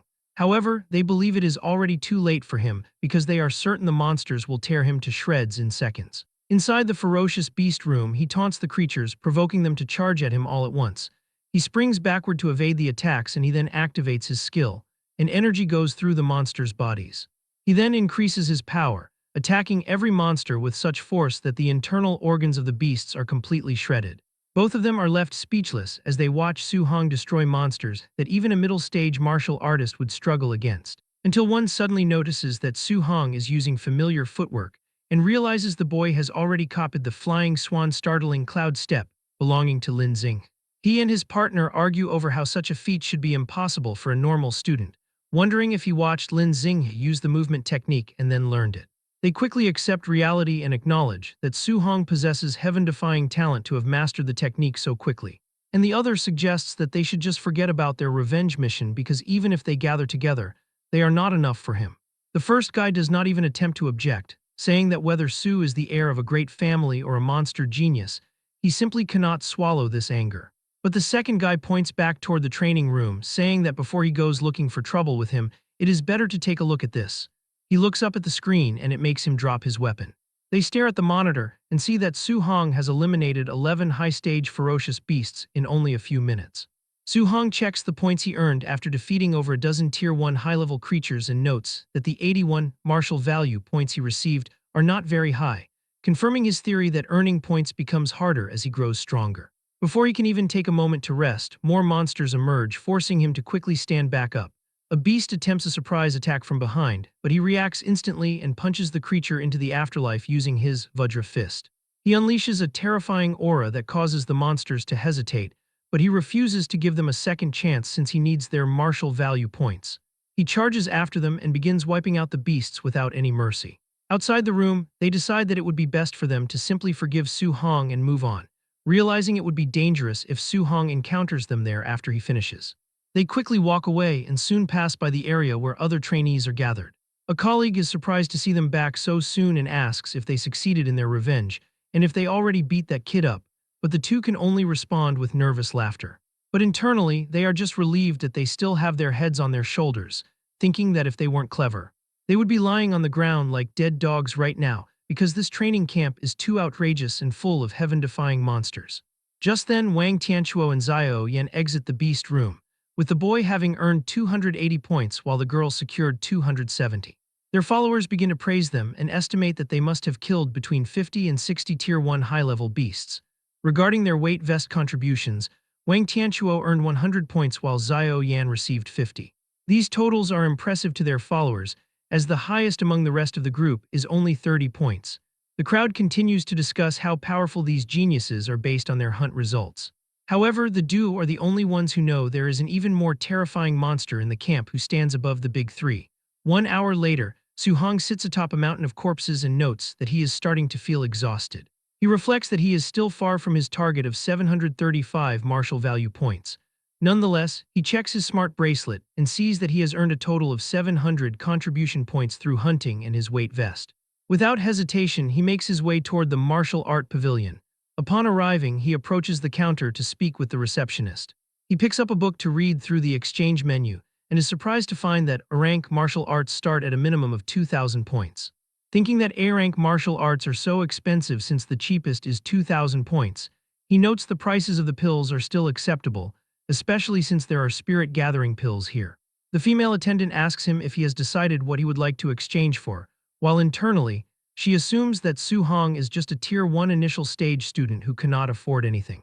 Su Hong eventually makes a decision and asks if the spirit gathering pills can actually increase spiritual power. So she confirms that they are effective but warns him that they only provide a benefit the first time they are taken, noting that the higher the grade of the spirit gathering pill, the better the improvement effect. He sees the menu where the highest grade of the spirit gathering pill reaches Tier 4 for 500 contribution points. He requests a Tier 4 spirit gathering pill, and the attendant is shocked. She says that a Tier 4 spirit gathering pill costs 500 contribution points, not 50 points. But when he displays his 700 points, she cannot believe her eyes but quickly provides the pill with a smile to him in a decorative box. So he thanks the woman and asks if she has any dual thunder and fire attribute alloy spears for sale. She answers that they do for only 200 points and thanks him for his patronage, calling him handsome. He ends up spending the rest of his points to acquire a new weapon. He returns to his room with a C-rank dual-attribute spear known as the Thunder Fire Spear.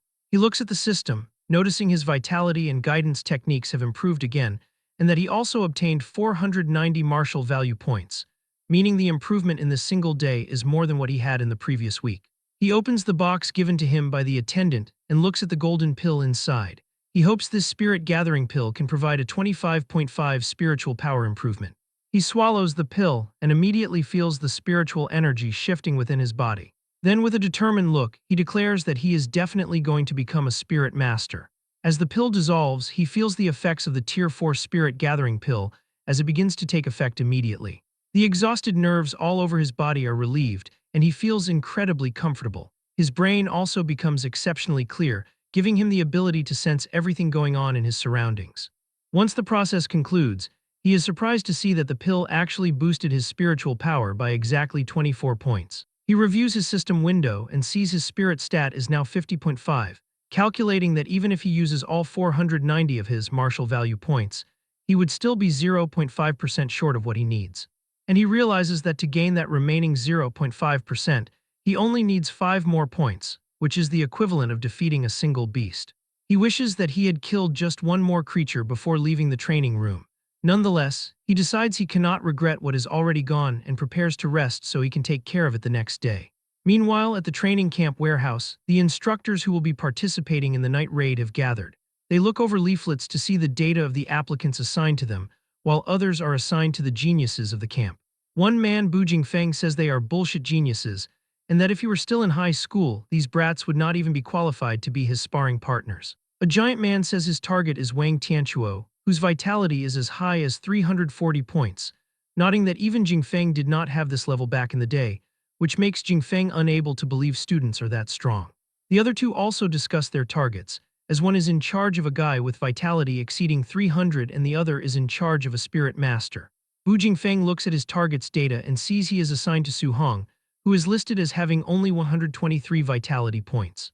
His peers ask why he was given someone who seems as trashy as Su Hong, and one instructor believes that Grandmaster Qin must have made a mistake, but the Grandmaster enters the room at that moment to let them know the assignment was intentional. Jingfeng goes ahead to challenge the decision, calling the student trash. However, Qin Tianli lets him know that Su Hong is not as simple as he seems because his combat power is on par with that of a Tier 1 high-stage martial artist. The group is shocked when they hear this, as they do not expect someone with just over 100 vitality points to be able to challenge a proper martial artist.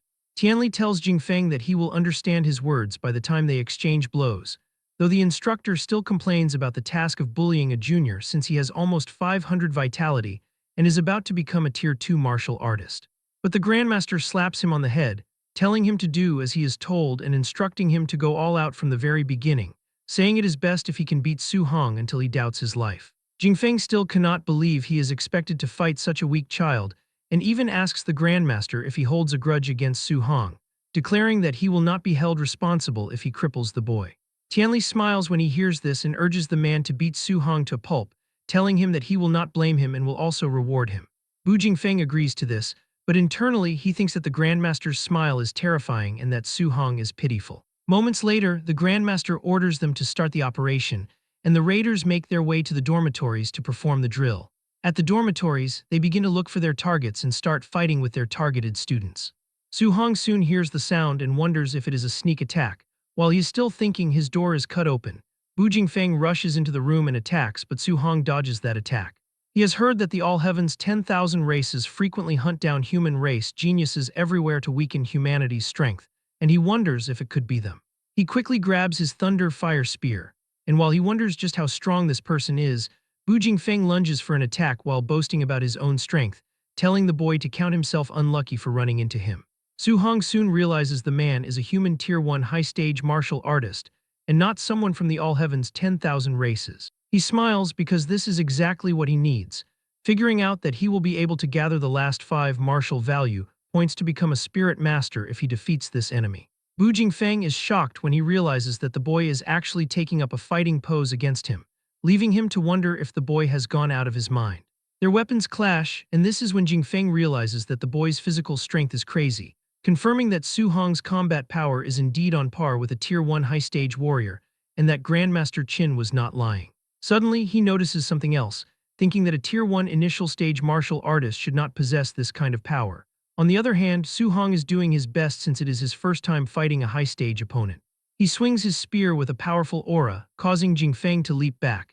Jingfeng begins to regret his initial assessment after realizing that this brat is a monster. Nonetheless, he is an experienced martial artist and knows what a fight between them entails.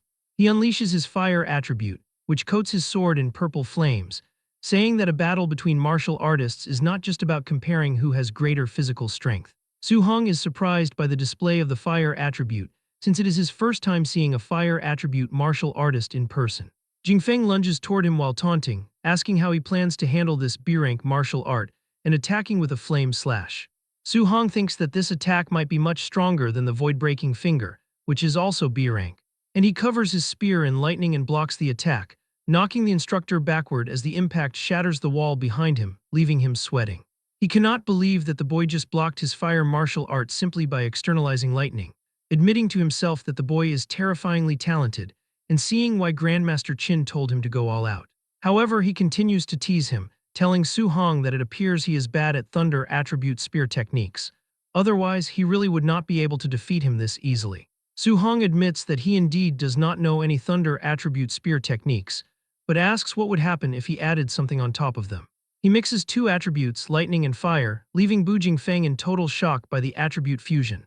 Su Hong performs the technique with ease right before his opponent's eyes. Bu Jingfeng is left completely stunned, as he has always believed that attribute fusion was nothing more than a myth. He continues to panic as Su Hong leaps toward him with a powerful attack. The instructor tries to uphold his honor by launching a counterstrike. However, the boy's power easily overwhelms him and knocks him through the wall, sending him crashing to the ground outside. Because he just defeated Bu Jingfeng, he is awarded 7 martial value points. He smiles because the instructor just gifted him the exact points he needs to advance and become a spirit master. His system window updates to show his new martial value of 497 points. Moments earlier, Qin Tianli and Beimu were waiting outside the dormitory for a report. The Grandmaster believed that Su Hong should be receiving the beating of his life at this very moment, reflecting that after this defeat, he would be able to persuade the boy to stop pursuing multiple guidance techniques simultaneously and focus on just one. Suddenly, Bu Jingfeng is sent flying through the wall and crashes right in front of Qin Tianli. He is totally knocked out, his face battered from the excessive beating he received. Beimu and the Grandmaster are left in complete shock because Su Hong defeated the instructor with such ease. At the same time, the 3 geniuses also defeat their opponents, sending them crashing through the walls just like Su Hong did. Wang Tianchuo, Xiao Yan, and Lin Xing step out of the broken wall, telling the Grandmaster that he should have sent stronger opponents because these ones were incredibly weak. Wang Tianchuo then notices there are 4 defeated instructors on the ground, and realizes the person who defeated the 4th one finished even faster than they did. Lin Xing assumes that the martial art instructor is simply weak, which is why he lost to his opponent. However, Beimu knows that Jingfeng was actually the strongest among the 4 instructors.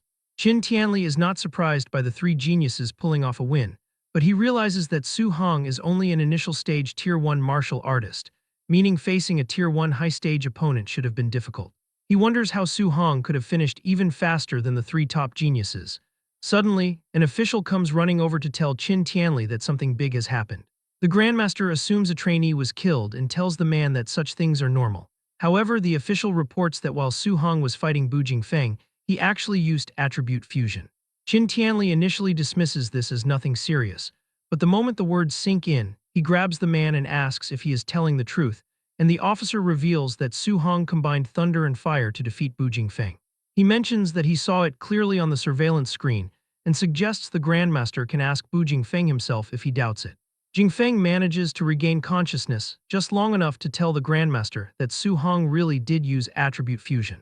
Qin Tianli freaks out as he reveals that the only genius martial artist in the human race who researched attribute fusion actually took a full 19 years to achieve it, and Su Hong has been in contact with the 7 guidance techniques for less than a month. The Grandmaster becomes extremely hyped and declares that the boy is a true dragon appearing in the world.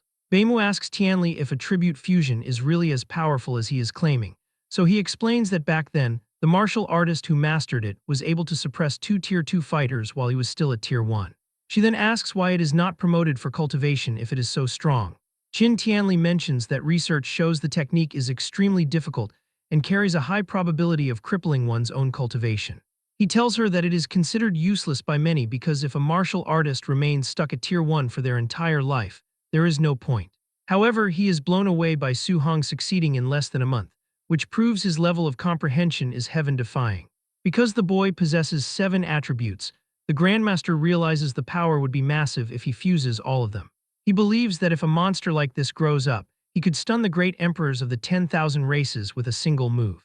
His assistants tell him that he is boasting way too much and needs to calm down, noting that fusing 2 attributes is already not easy, so 7 is pure fantasy. Tianli asks them to forget his temporary loss of composure, and says he cannot allow Su Hong to continue cultivating all seven if it delays his breakthrough. He worries that if Su Hong gets stuck fusing attributes and fails to break through, he would become a sinner of the human race. Suddenly, the official mentions that Su Hong also possesses a special physique that allowed his strength to crush Bu Jingfeng, and the Grandmaster berates him for not mentioning something so important earlier. She is shocked because Su Hong has only 120 vitality points, yet his strength crushed an instructor with nearly 500 vitality. Lin Zi notes the vitality difference is 4 times, and this strength amplification far exceeds Wang Tianquo's barbarian god body. So Tianli decides that Su Hong's physique might be a heaven-defying existence and plans to organize a competition tomorrow. He wants to comprehensively test Su Hong's combat power and vitality value, ordering his staff to bring Wang Tianquo's group of 3 to spar with Su Hong. He wants to see what happens when a monster like him clashes with the strongest geniuses of the training camp. Inside his wrecked dorm room, Su Hong sits quietly and begins to meditate amidst the debris.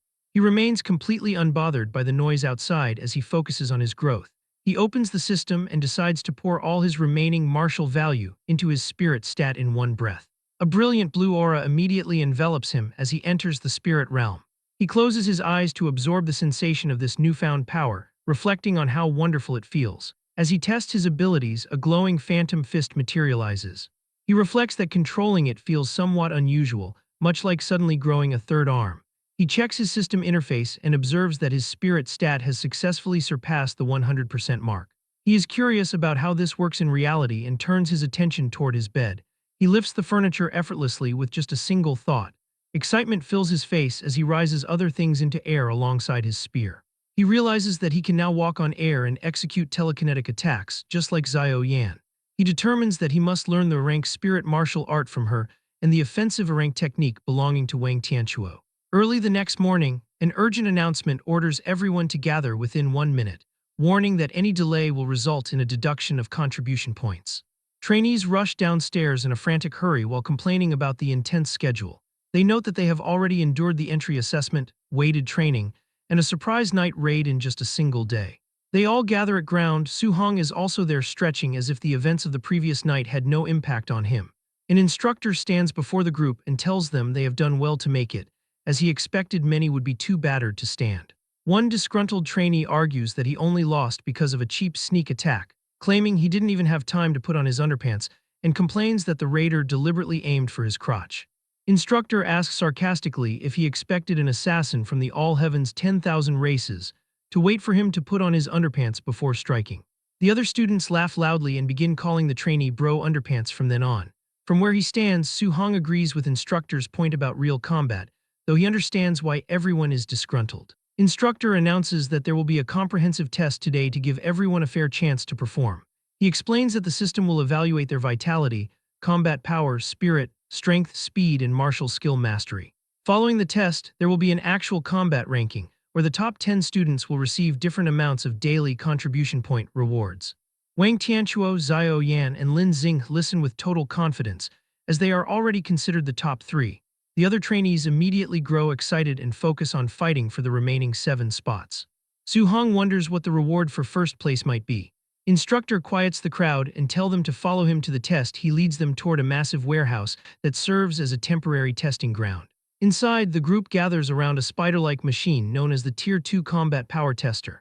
Grandmaster Qin Tianli observes the crowd and notes that Su Hong is hiding among the trainees without standing out at all. A bandaged student standing nearby assumes the Grandmaster is looking at him with high expectations. Su Hong looks at boy and internally thinks that he is wrong about who the target is. He begins to feel uneasy, realizing that he is indeed the focus of Qin Tianli's gaze. Tianli addresses the crowd and announces a new temporary decision. He declares that the person who ranks first in the comprehensive score can choose any rank martial art or movement technique of their choice. The crowd reacts with a massive surge of excitement. They realize that rank skills are not common, as even prominent families only possess a few of them. Wang Tianquo becomes more focused as he considers how rare rank techniques are.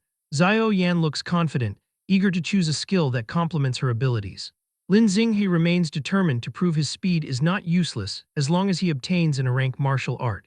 Su Hong's eyes light up as he decides he must go all out to claim the top prize. Tianli narrows his eyes, reflecting that he wants to see the true strength of this monster-like youth. He announces the testing order, starting with Lin Xinghe, followed by Xiao Yan and Wang Tianquo. He names Su Hong as the fourth person to be tested. The crowd is surprised that Su Hong is being singled out, but Su remains composed. Chen Shan and Li Tu look at Su Hong with pity, assuming he is unlucky and must have offended the Grandmaster. Others theorize that Grandmaster is using Su Hong as a contrast to motivate the poor students, hoping they learn from shame and become brave. While duo who have seen Su Hong fight monster whisper that you guys will be dumbfounded later, Grandmaster explains that the test begins with physical body combat power before moving to martial skill combat power. Lin Xing steps forward and mentions that raw strength is not his strong point. He delivers a punch, causing the screen to display a score of 40-13. The trainees are deeply impressed that he scored over 4,000 without using any martial skills. One student notes that while his physical power seems low compared to his speed, it is still at the level of a Tier 2 martial artist. Su Hong reflects that Lin Xing's physical base must be solid to handle in a rank movement technique, and he prepares his system to copy the next move. Lin Xing gathers swirling green wind energy around his fist and unleashes the cloud-hiding Gale Fist. The machine shakes as the score jumps to 56-42. The crowd is amazed that a B-rank attribute martial art can be so terrifying, and most terrifying part is this isn't his strong suit, it's his weak point. Su Hong's system immediately notifies him that he has acquired the achievement for the wind-based, cloud-hiding Gale Fist. He analyzes the result and notes that the technique only increased the combat score by 1,600 points, which he considers to be a bit small and just so-so. Lin Xing steps down with a smug look, but Xiao Yan tells him that his result is nothing special. She steps up and records a physical body combat power of 32-53. Su note that it is normal for a spirit master's physical strength to be a little weaker. The key is the spiritual telekinesis martial art. Her eyes glow as she uses her spiritual telekinesis to manifest a massive golden hammer. Su Hong's system reacts instantly, informing him that he has acquired the new martial art, Spirit Weapon Condensation Art. He thinks that this training camp is amazing and wonders how many more skills he can learn today. Xiao Yan moves quickly and swings her arm. The enormous golden spirit weapon follows her movement and slams forcefully into the combat power tester. This display shows a score of 5,942. The observers react instantly, noting that her combat power is nearly 6,000 and even exceeds the result of Lin Xing, while others mention that she previously only had over 3,200 combat power, highlighting that her strength has almost doubled. Many people praise spirit masters, declaring them to be heaven's darlings with explosive power on a different level. While the crowd is distracted by the excitement, Su Hong stands silently among them as a soft blue aura envelops him while his consciousness moves into the system space. And a student nearby expresses jealousy toward Xiao Yan, explaining that spirit power is not only strong but also very versatile. Within the system space, golden spirit energy surges around him and spirals upward when he raises a finger. However, the effect does not last, and the construct shatters almost immediately into golden particles that vanish. Su Hong exhales heavily, appearing clearly exhausted, as he reflects that the spirit weapon condensation art can condense things other than weapons like tables, chairs, or even ferocious beasts. Noting that the more a creation is condensed into substance, the more spirit power it consumes. He realizes his current level makes it difficult to learn the technique immediately. Sweat forms on his face as he decides he will learn it slowly later, but his focus shifts back to reality as he waits to see the martial art of Wang Tianchuo. Soon the announcement is made that it is now the turn of Wang Tianchuo, and the trainees grow excited once more as Wang Tianchuo walks forward with confidence, while people discuss his barbarian god body. Noting that he possesses terrifying strength and an absolute advantage in combat power, leading many to believe he is securely in first place due to his physique. Su Hong watches silently, wondering about the difference between this physique and his own overlord body. Wang Tianchuo tells everyone to watch closely, declaring that this punch represents the gap between them. He drives a heavy punch into the machine, causing the force of the impact to spread throughout the arena. The observers ask if what they saw is real or fake, and others call it crazy, noting that his pure physical punch is only 300 points lower than the score of Lin Xing when using a martial art. They wonder if this is the immense strength for which the barbarian god body is renowned. Nearby, Tianli and Lin Zi watch the scene, and the Grandmaster comments that it is very good. Hearing the praise, Wang Tianchuo bows and thanks the Grandmaster for the praise, then announces that he will use a martial art next. Su Hong becomes more interested, realizing the offensive rank martial art is coming. Energy begins to collect around Wang's arm. He steadies himself and focuses his energy to prepare for the attack. Grandmaster recognizes the move and notes it is the A-rank Bone Netherfire Fist. At that moment, Su Hong receives a system notification that he has acquired the new martial art, the fire-based Bone Netherfire Fist, and he reflects on the fact that this martial art is in the pavilion and costs 2,800 points to exchange. Wang then unleashes the A-rank martial art with all his strength. The impact shakes the entire area, and the tester flashes a result of 7,534, causing the spectators to react with shock, noting that another 500 points would reach the standard of a Tier 2 middle stage martial artist with 600 vitality.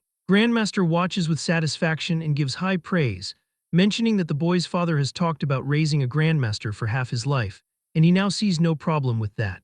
Wang Tianchuo respectfully says he will borrow those auspicious words. Next, Qin Tianli calls for Su Hong to take his turn.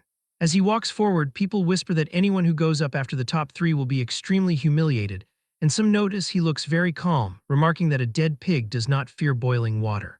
He reaches the front and stands before Qin Tianli and Lin Zi, while the Grandmaster explains that for the first punch, only pure physical strength may be used. Su Hong gives a simple okay and prepares himself. He focuses, telling himself the test reward is definitely his. He dashes forward with speed and drives his fist into the testing machine, causing a massive impact to spread across the arena. The display shows a result of 6,551. Grandmaster stares at the score in surprise, admitting he still underestimated the boy's monster level. The crowd is silent for a moment before reactions spread, questioning if the tester is broken after seeing over 6,500, while others point out that he was the dead last student, yet today he is like a monster. Some trainees mentioned they thought Wang Tianchuo was invincible, but now another expert has appeared. Wang Tianchuo, Lin Xing, and Xiao Yan watch closely, with the girl commenting on the exaggerated combat power, while Lin Xing insists that this is not combat power a Tier 1 martial artist can produce, and he must be a Tier 2 martial artist. Wang Tianchuo admits to himself that he was too arrogant before. Once the commotion settles, Su Hong asks the Grandmaster if he should continue with a martial art, and the Grandmaster nods in approval and tells him to continue. Su Hong returns to his stance and prepares for the next move. In the next moment, he shifts his focus to the system as the progress bar for the new technique begins to climb through percentages. He stands still as a cold blue, flame-like aura spreads around him, realizing the bone netherfire fist is very suitable for him.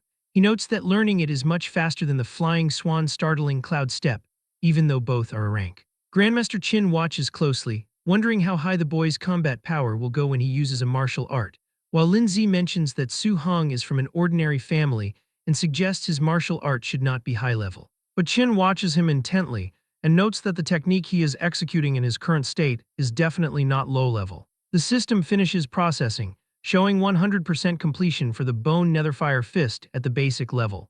A blue netherfire collects around Su Hong's fist, and the crowd notices and wonders if that is the same bone netherfire fist used by Wang Tianchuo, asking how he knows it. Without delay, he steps forward and prepares to release the move, wondering how powerful an A-rank offensive martial art will be. He slams his fist into the machine, and the impact releases a powerful shock wave. Voices rise as people note the power seems even greater than that of Wang Tianchuo and urge everyone to look at the result. The display shows 9,013, and the reaction is immediate, with people shouting that 9,000 matches the standard for a Tier 2 high-stage martial artist. Lin Zi questions whether a Tier 1 initial stage martial artist with 123 vitality should have this combat power, wondering if the data is broken, but Qin Tianli concludes that the boy is a monster.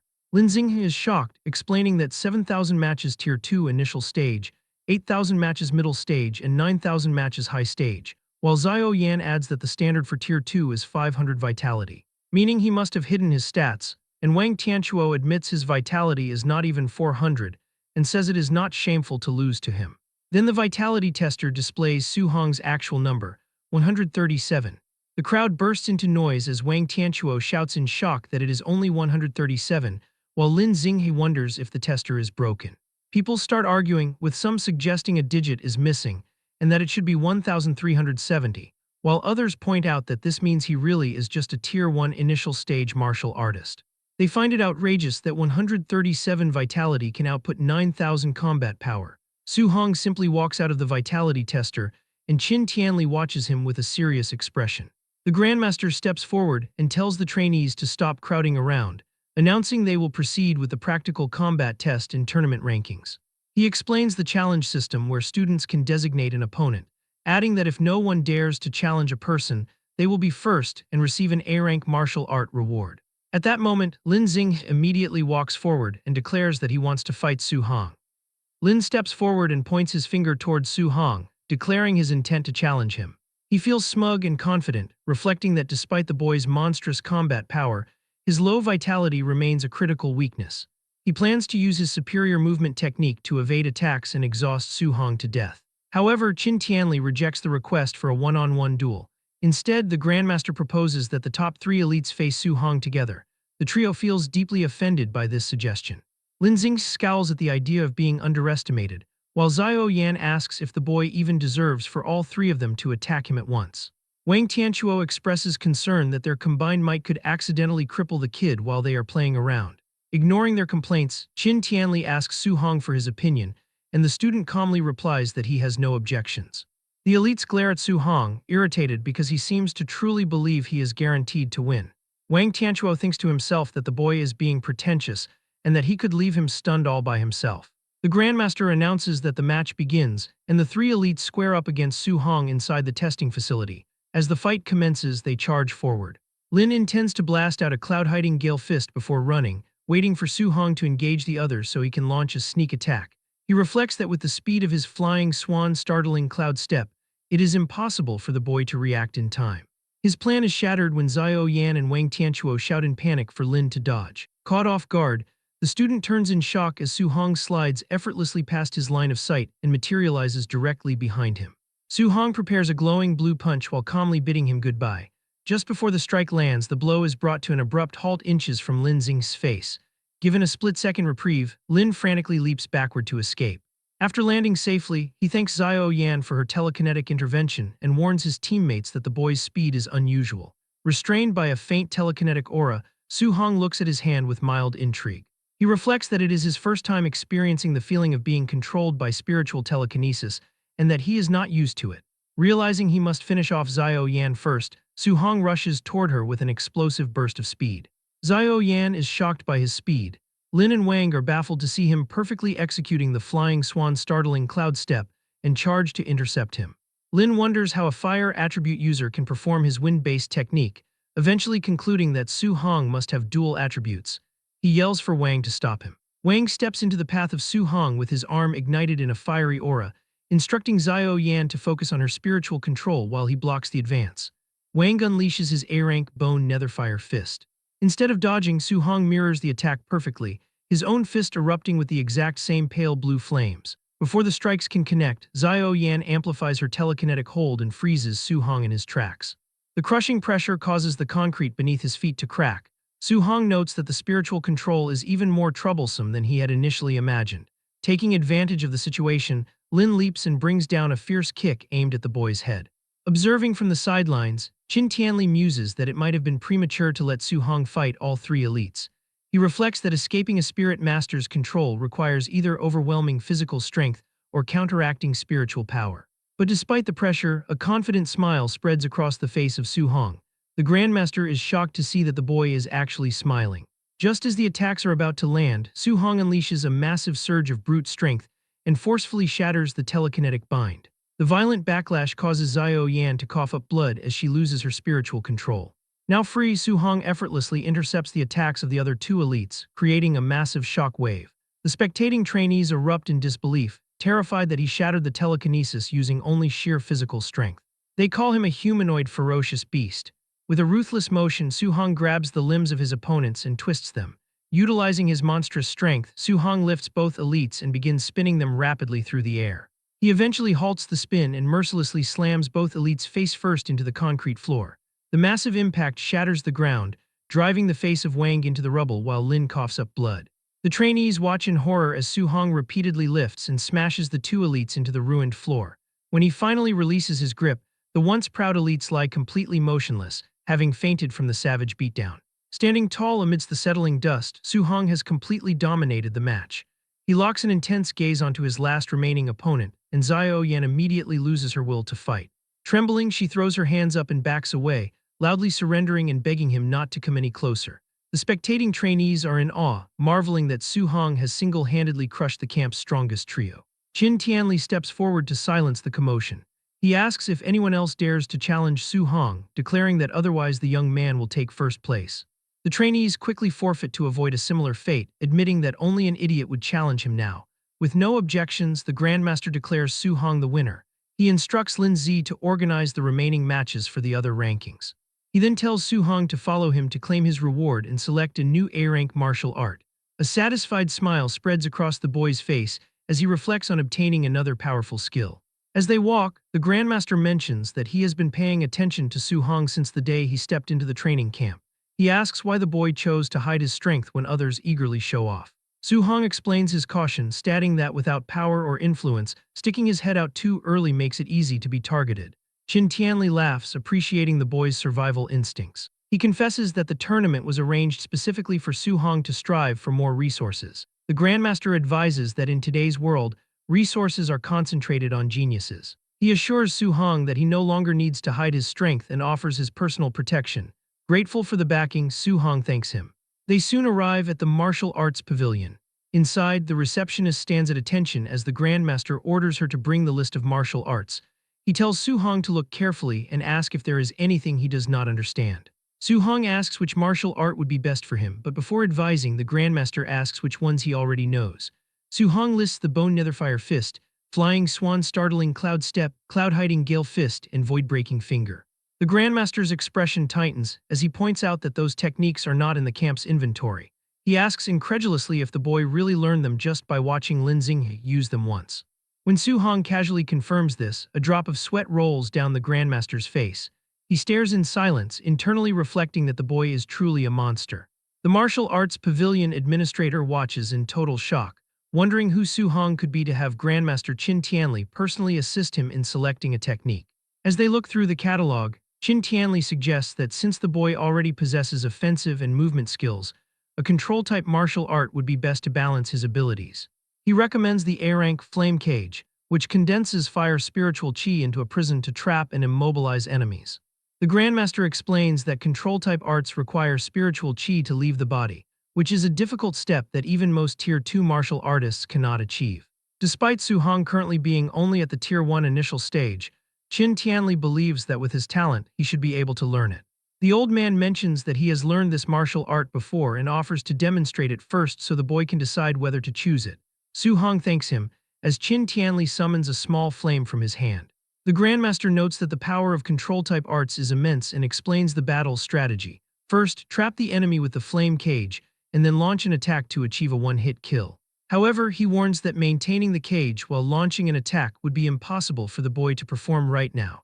Qin Tianli admits that he only mastered that level of coordination after becoming a Tier 3 martial artist. Hearing that it is so difficult, Su Hong immediately shakes his head and tells the Grandmaster he is giving up on the technique and will choose something else. Qin Tianli is surprised by how quickly he surrenders his pride, reflecting that while most geniuses are arrogant, Su Hong actually listens to advice. Internally, Su Hong smiles because the system has already notified him that he acquired the new skill, Fire Flame Cage, just by watching the demonstration. Having already obtained the skill for free, he politely asks the Grandmaster to help him look for a different martial art. Qin Tianli flips through the pages and suggests a defensive technique next. He recommends the A-rank Earth attribute skill, Thick Earth Armor, which condenses battle armor on the user's surface for extremely high defense. Su Hong considers the idea and realizes that adding a defensive art to his special physique will yield incredible results. He tells Qin Tianli that he will follow his advice. As they finalize the choice, the Grandmaster asks what his special physique is called, so Su Hong confidently names it the Overlord Body. Privately hopping, the old man will be so impressed that he offers him a whole basket of A-rank skills. But Qin Tianli admits he has never heard of such a physique, prompting Su Hong to awkwardly confess that he just came up with the name himself.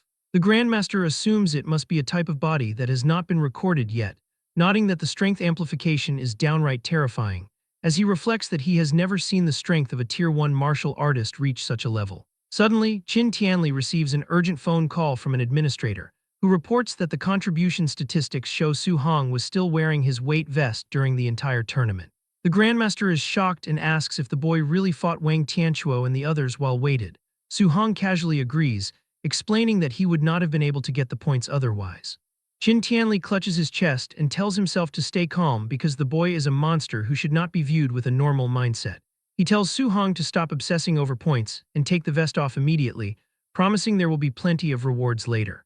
Su Hong agrees and hands the vest over to the pavilion administrator, warning her that it is a bit heavy.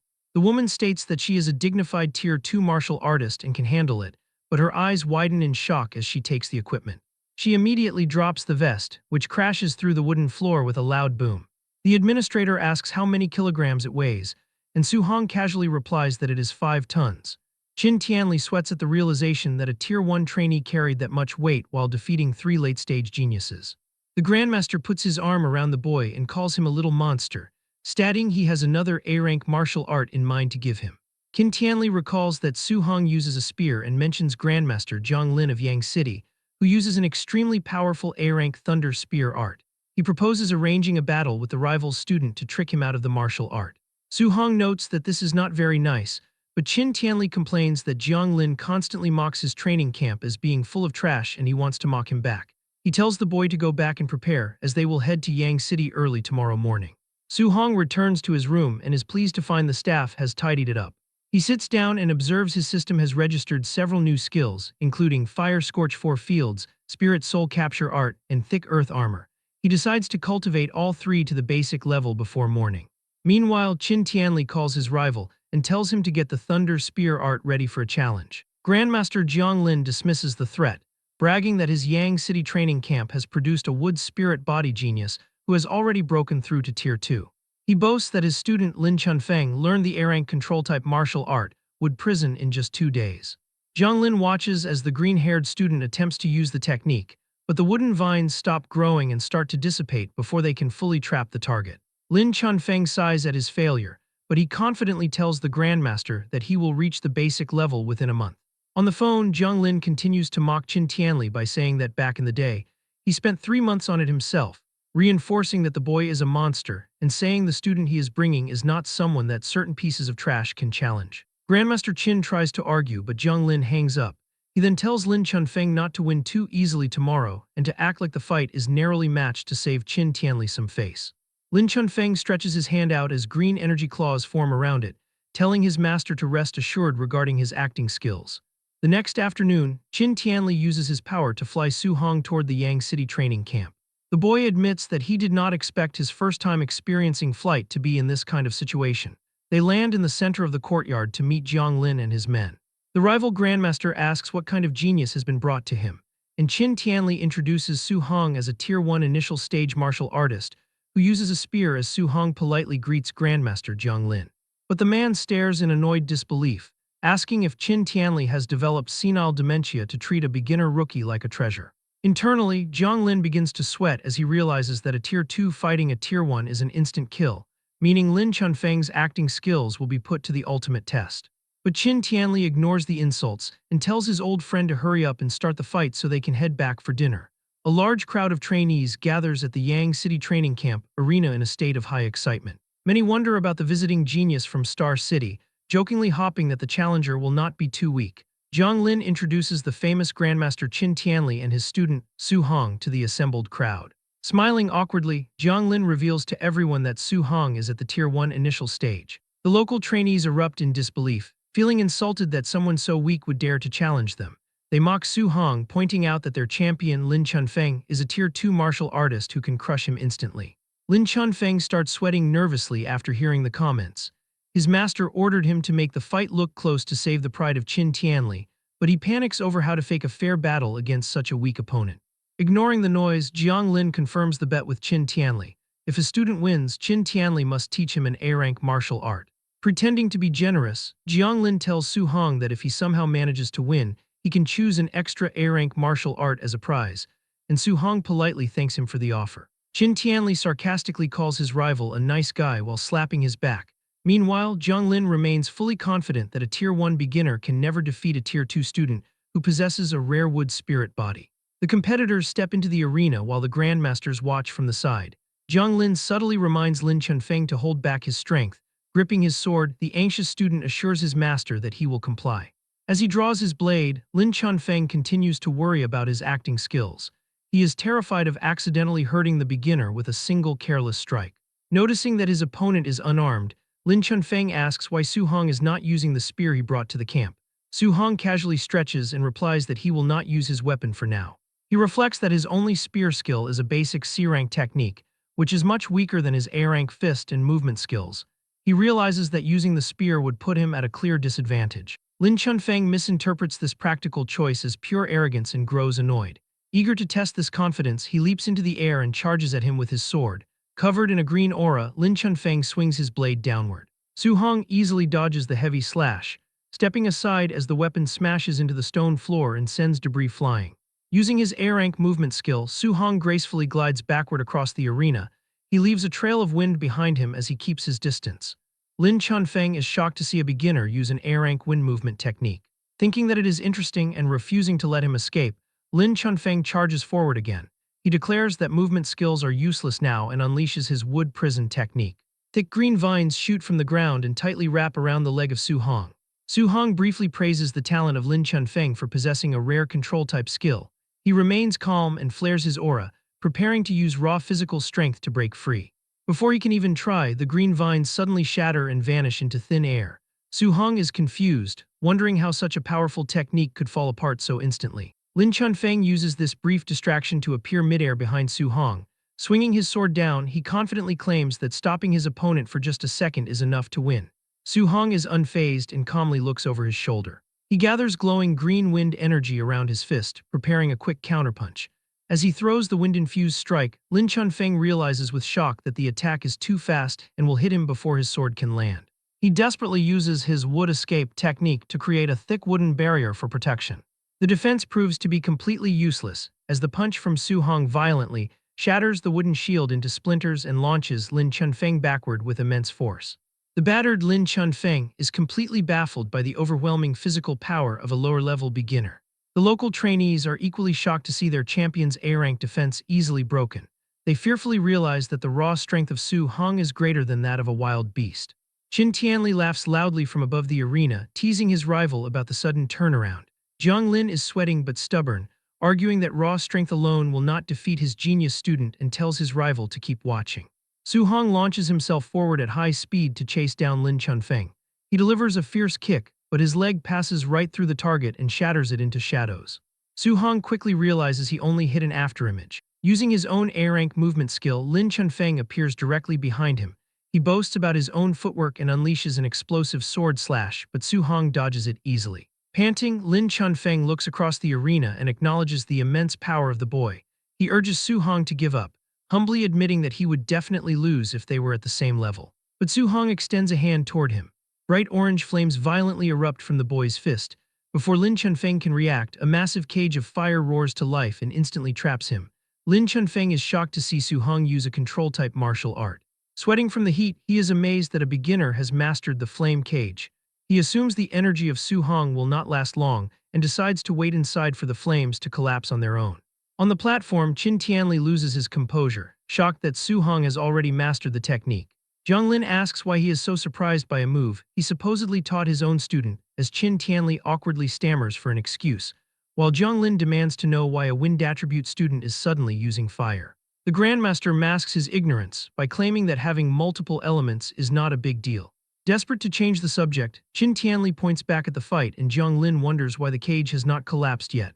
Su Hong stands calmly outside the cage, gathering a swirling white flame around his fist. Lin Chunfeng stares in horror from inside the prison. He realizes that Su Hong is multitasking by preparing an attack while maintaining the cage, which is a feat that even Tier 3 martial artists find difficult to do. Confirming these fears, Su Hong launches himself forward and drives his glowing fist right through the flames. Lin Chunfeng desperately triggers his wood escape again, summoning thick wooden roots to shield himself. The defense is useless as the glowing fist of Su Hong pierces straight through the wood. The strike slams into the stomach of Lin Chunfeng, causing him to cough up blood as he thinks that this is too ridiculous. Su Hong's fist smashes brutally into the chest of Lin Chunfeng, spraying blood into the air. The massive force launches his opponent backward, where he crashes violently against the scorching walls of the flame cage, severely burning his bare back. However, bright green energy instantly flares over the burns, rapidly healing the damaged skin. With a confident smirk, Chunfeng warns Su Hong not to underestimate the healing power of a Tier 2 martial artist's wood spirit body. Su Hong is unfazed and stares at him coldly, figuring that if one punch is not enough to keep him down, he will just throw more. Charging forward, Su Hong unleashes a rapid and relentless barrage of glowing punches, refusing to believe Lin Chunfeng can keep recovering forever. Even while taking the heavy blows, Chunfeng absorbs the damage and taunts his attacker, insisting that the effort is useless because a Tier 1 fighter's stamina can never outlast that of a Tier 2. Chunfeng gathers a dense sphere of green energy in his free hand and challenges him, eager to see whether the flame cage will collapse first or his recovery power will run out first. Realizing his fire energy is running dangerously low, Su Hong suddenly stops attacking, knowing the cage might collapse on its own and turn the situation against him. He cancels the fiery prison himself. As the flames vanish, Lin Chunfeng laughs in triumph, assuming Su Hong has given up and declaring that it is now his turn to attack and that the boy's defeat is guaranteed.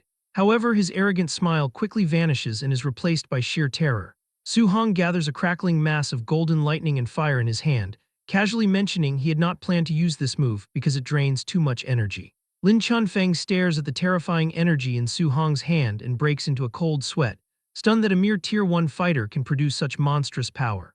Panicking, he knows he absolutely cannot let Su Hong get close, so Lin Chunfeng slams his glowing green hands onto the stone floor and channels every ounce of his remaining energy.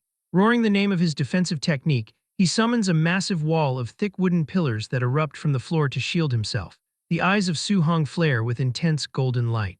Stepping up to the towering wooden wall, he pulls back his fist, which violently crackles with raw lightning energy. With devastating force, Su Hong drives his blazing, lightning-infused fist forward, warping the very air around the impact as the strike pierces straight through the thick wood like paper.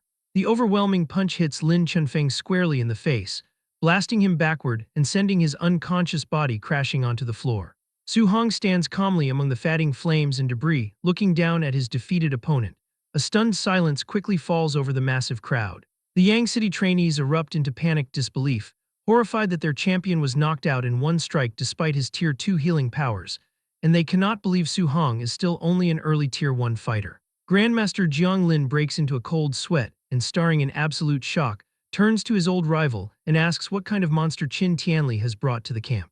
Jiang Lin trembles as he points at the arena, realizing the boy used attribute fusion to achieve that destruction, and he is amazed that a young Tier 1 fighter has already mastered such an advanced technique. Grandmaster Qin Tianli sips his tea innocently and casually remarks that he definitely will not tell his old rival about Su Hong mastering dual attribute fusion in just 1 month, while Jiang Lin stares back in complete disbelief. Continuing to brag, Qin Tianli looks away and adds that if Jiang Lin knew Su Hong had 100% compatibility with all 7 elements and was training 7 guidance techniques at once, he would probably drop dead from fright. Pretending to be clumsy, Qin Tianli cheerfully apologizes for letting the secret slip, though his smug face shows he does not regret it at all.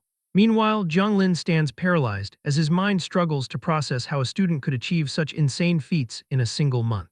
Qin Tianli throws an arm around his dazed rival and brings up their bet, demanding that since Su Hong won the match, Jiang Lin must teach the boy the A-Rank Thunder Spirit Art and his ultimate Palm Thunder, to which Jiang Lin mindlessly agrees. Sometime later, inside a massive dome-shaped training room, Su Hong and Jiang Lin stand across from each other in a high-tech arena while holding practice spears. Jiang Lin stares at the young trainee, still amazed by the monstrous potential of the boy, admitting to himself that he has never met anyone like Su Hong in his entire life. Pushing aside his shock, Jiang Lin introduces the technique he is about to show, an A-Rank Thunder Spear Art called the 9 Heaven-Breaking Spears. As blue lightning violently crackles around his grip, Jiang Lin explains that the art has 3 stances, with 3 unique moves in each stance for a total of 9, and he warns that both the destructive power and the difficulty increase heavily with each stance. Noting the extreme difficulty, Jiang Lin says he would normally never teach it to a fighter below Tier 4, yet given the rare talent of Su Hong, he is confident the boy can learn the first stance without issue. Jiang Lin tells Su Hong to watch closely as his eyes glow. He unleashes the first stance, River Overturning, sending a massive wave of pure lightning crashing down vertically through the arena. Moving smoothly to the next attack, Jiang Lin announces the second stance, Sea Inverting. Sweeping his spear, he summons a huge wave of lightning that surges across the arena like a raging ocean. Su Hong grips his own weapon tightly while watching the incredible display, feeling like a tiny boat lost at sea within the simulated storm, knowing even a single stray bolt could completely capsize him. Without pausing, Jiang Lin performs the third stance, Heaven Breaking. He thrusts his spear, releasing a piercing blast of lightning that strikes the center of the room with explosive force. The residual power of that last spear strike whips up a massive and terrifying tornado of swirling electricity. Su Hong observes the fierce storm and realizes the Grandmaster clearly pulled his punch so as not to destroy the room, and even though he feels like a mere ant in front of him right now. The eyes of Su Hong shine with determination as he firmly resolves that in the future, he will also possess such combat power. As the storm finally fades, Zhonglin hands Su Hong a small manual explaining the 9 heaven-breaking spears, telling the trainee to practice on his own first and offering to answer any questions if he does not understand something. Su Hong respectfully thanks the Grandmaster for his guidance, but Zhonglin smiles warmly and says there is no need for thanks as he is just honoring the bet. He promises that once Su Hong masters the first stance, he will teach the second martial art, Palm Thunder, casually adding that while the spear art is strong, its power still falls far short compared to his ultimate Palm Thunder. Su Hong holds the manual tightly with excitement, amazed that Palm Thunder could be even more powerful, and resolves to hurry up and learn this spear art. Waving his hand, Zhonglin turns to leave the dome, mentioning he has matters to discuss with Qin Tianli and promising to return in a bit to see how the practice is going.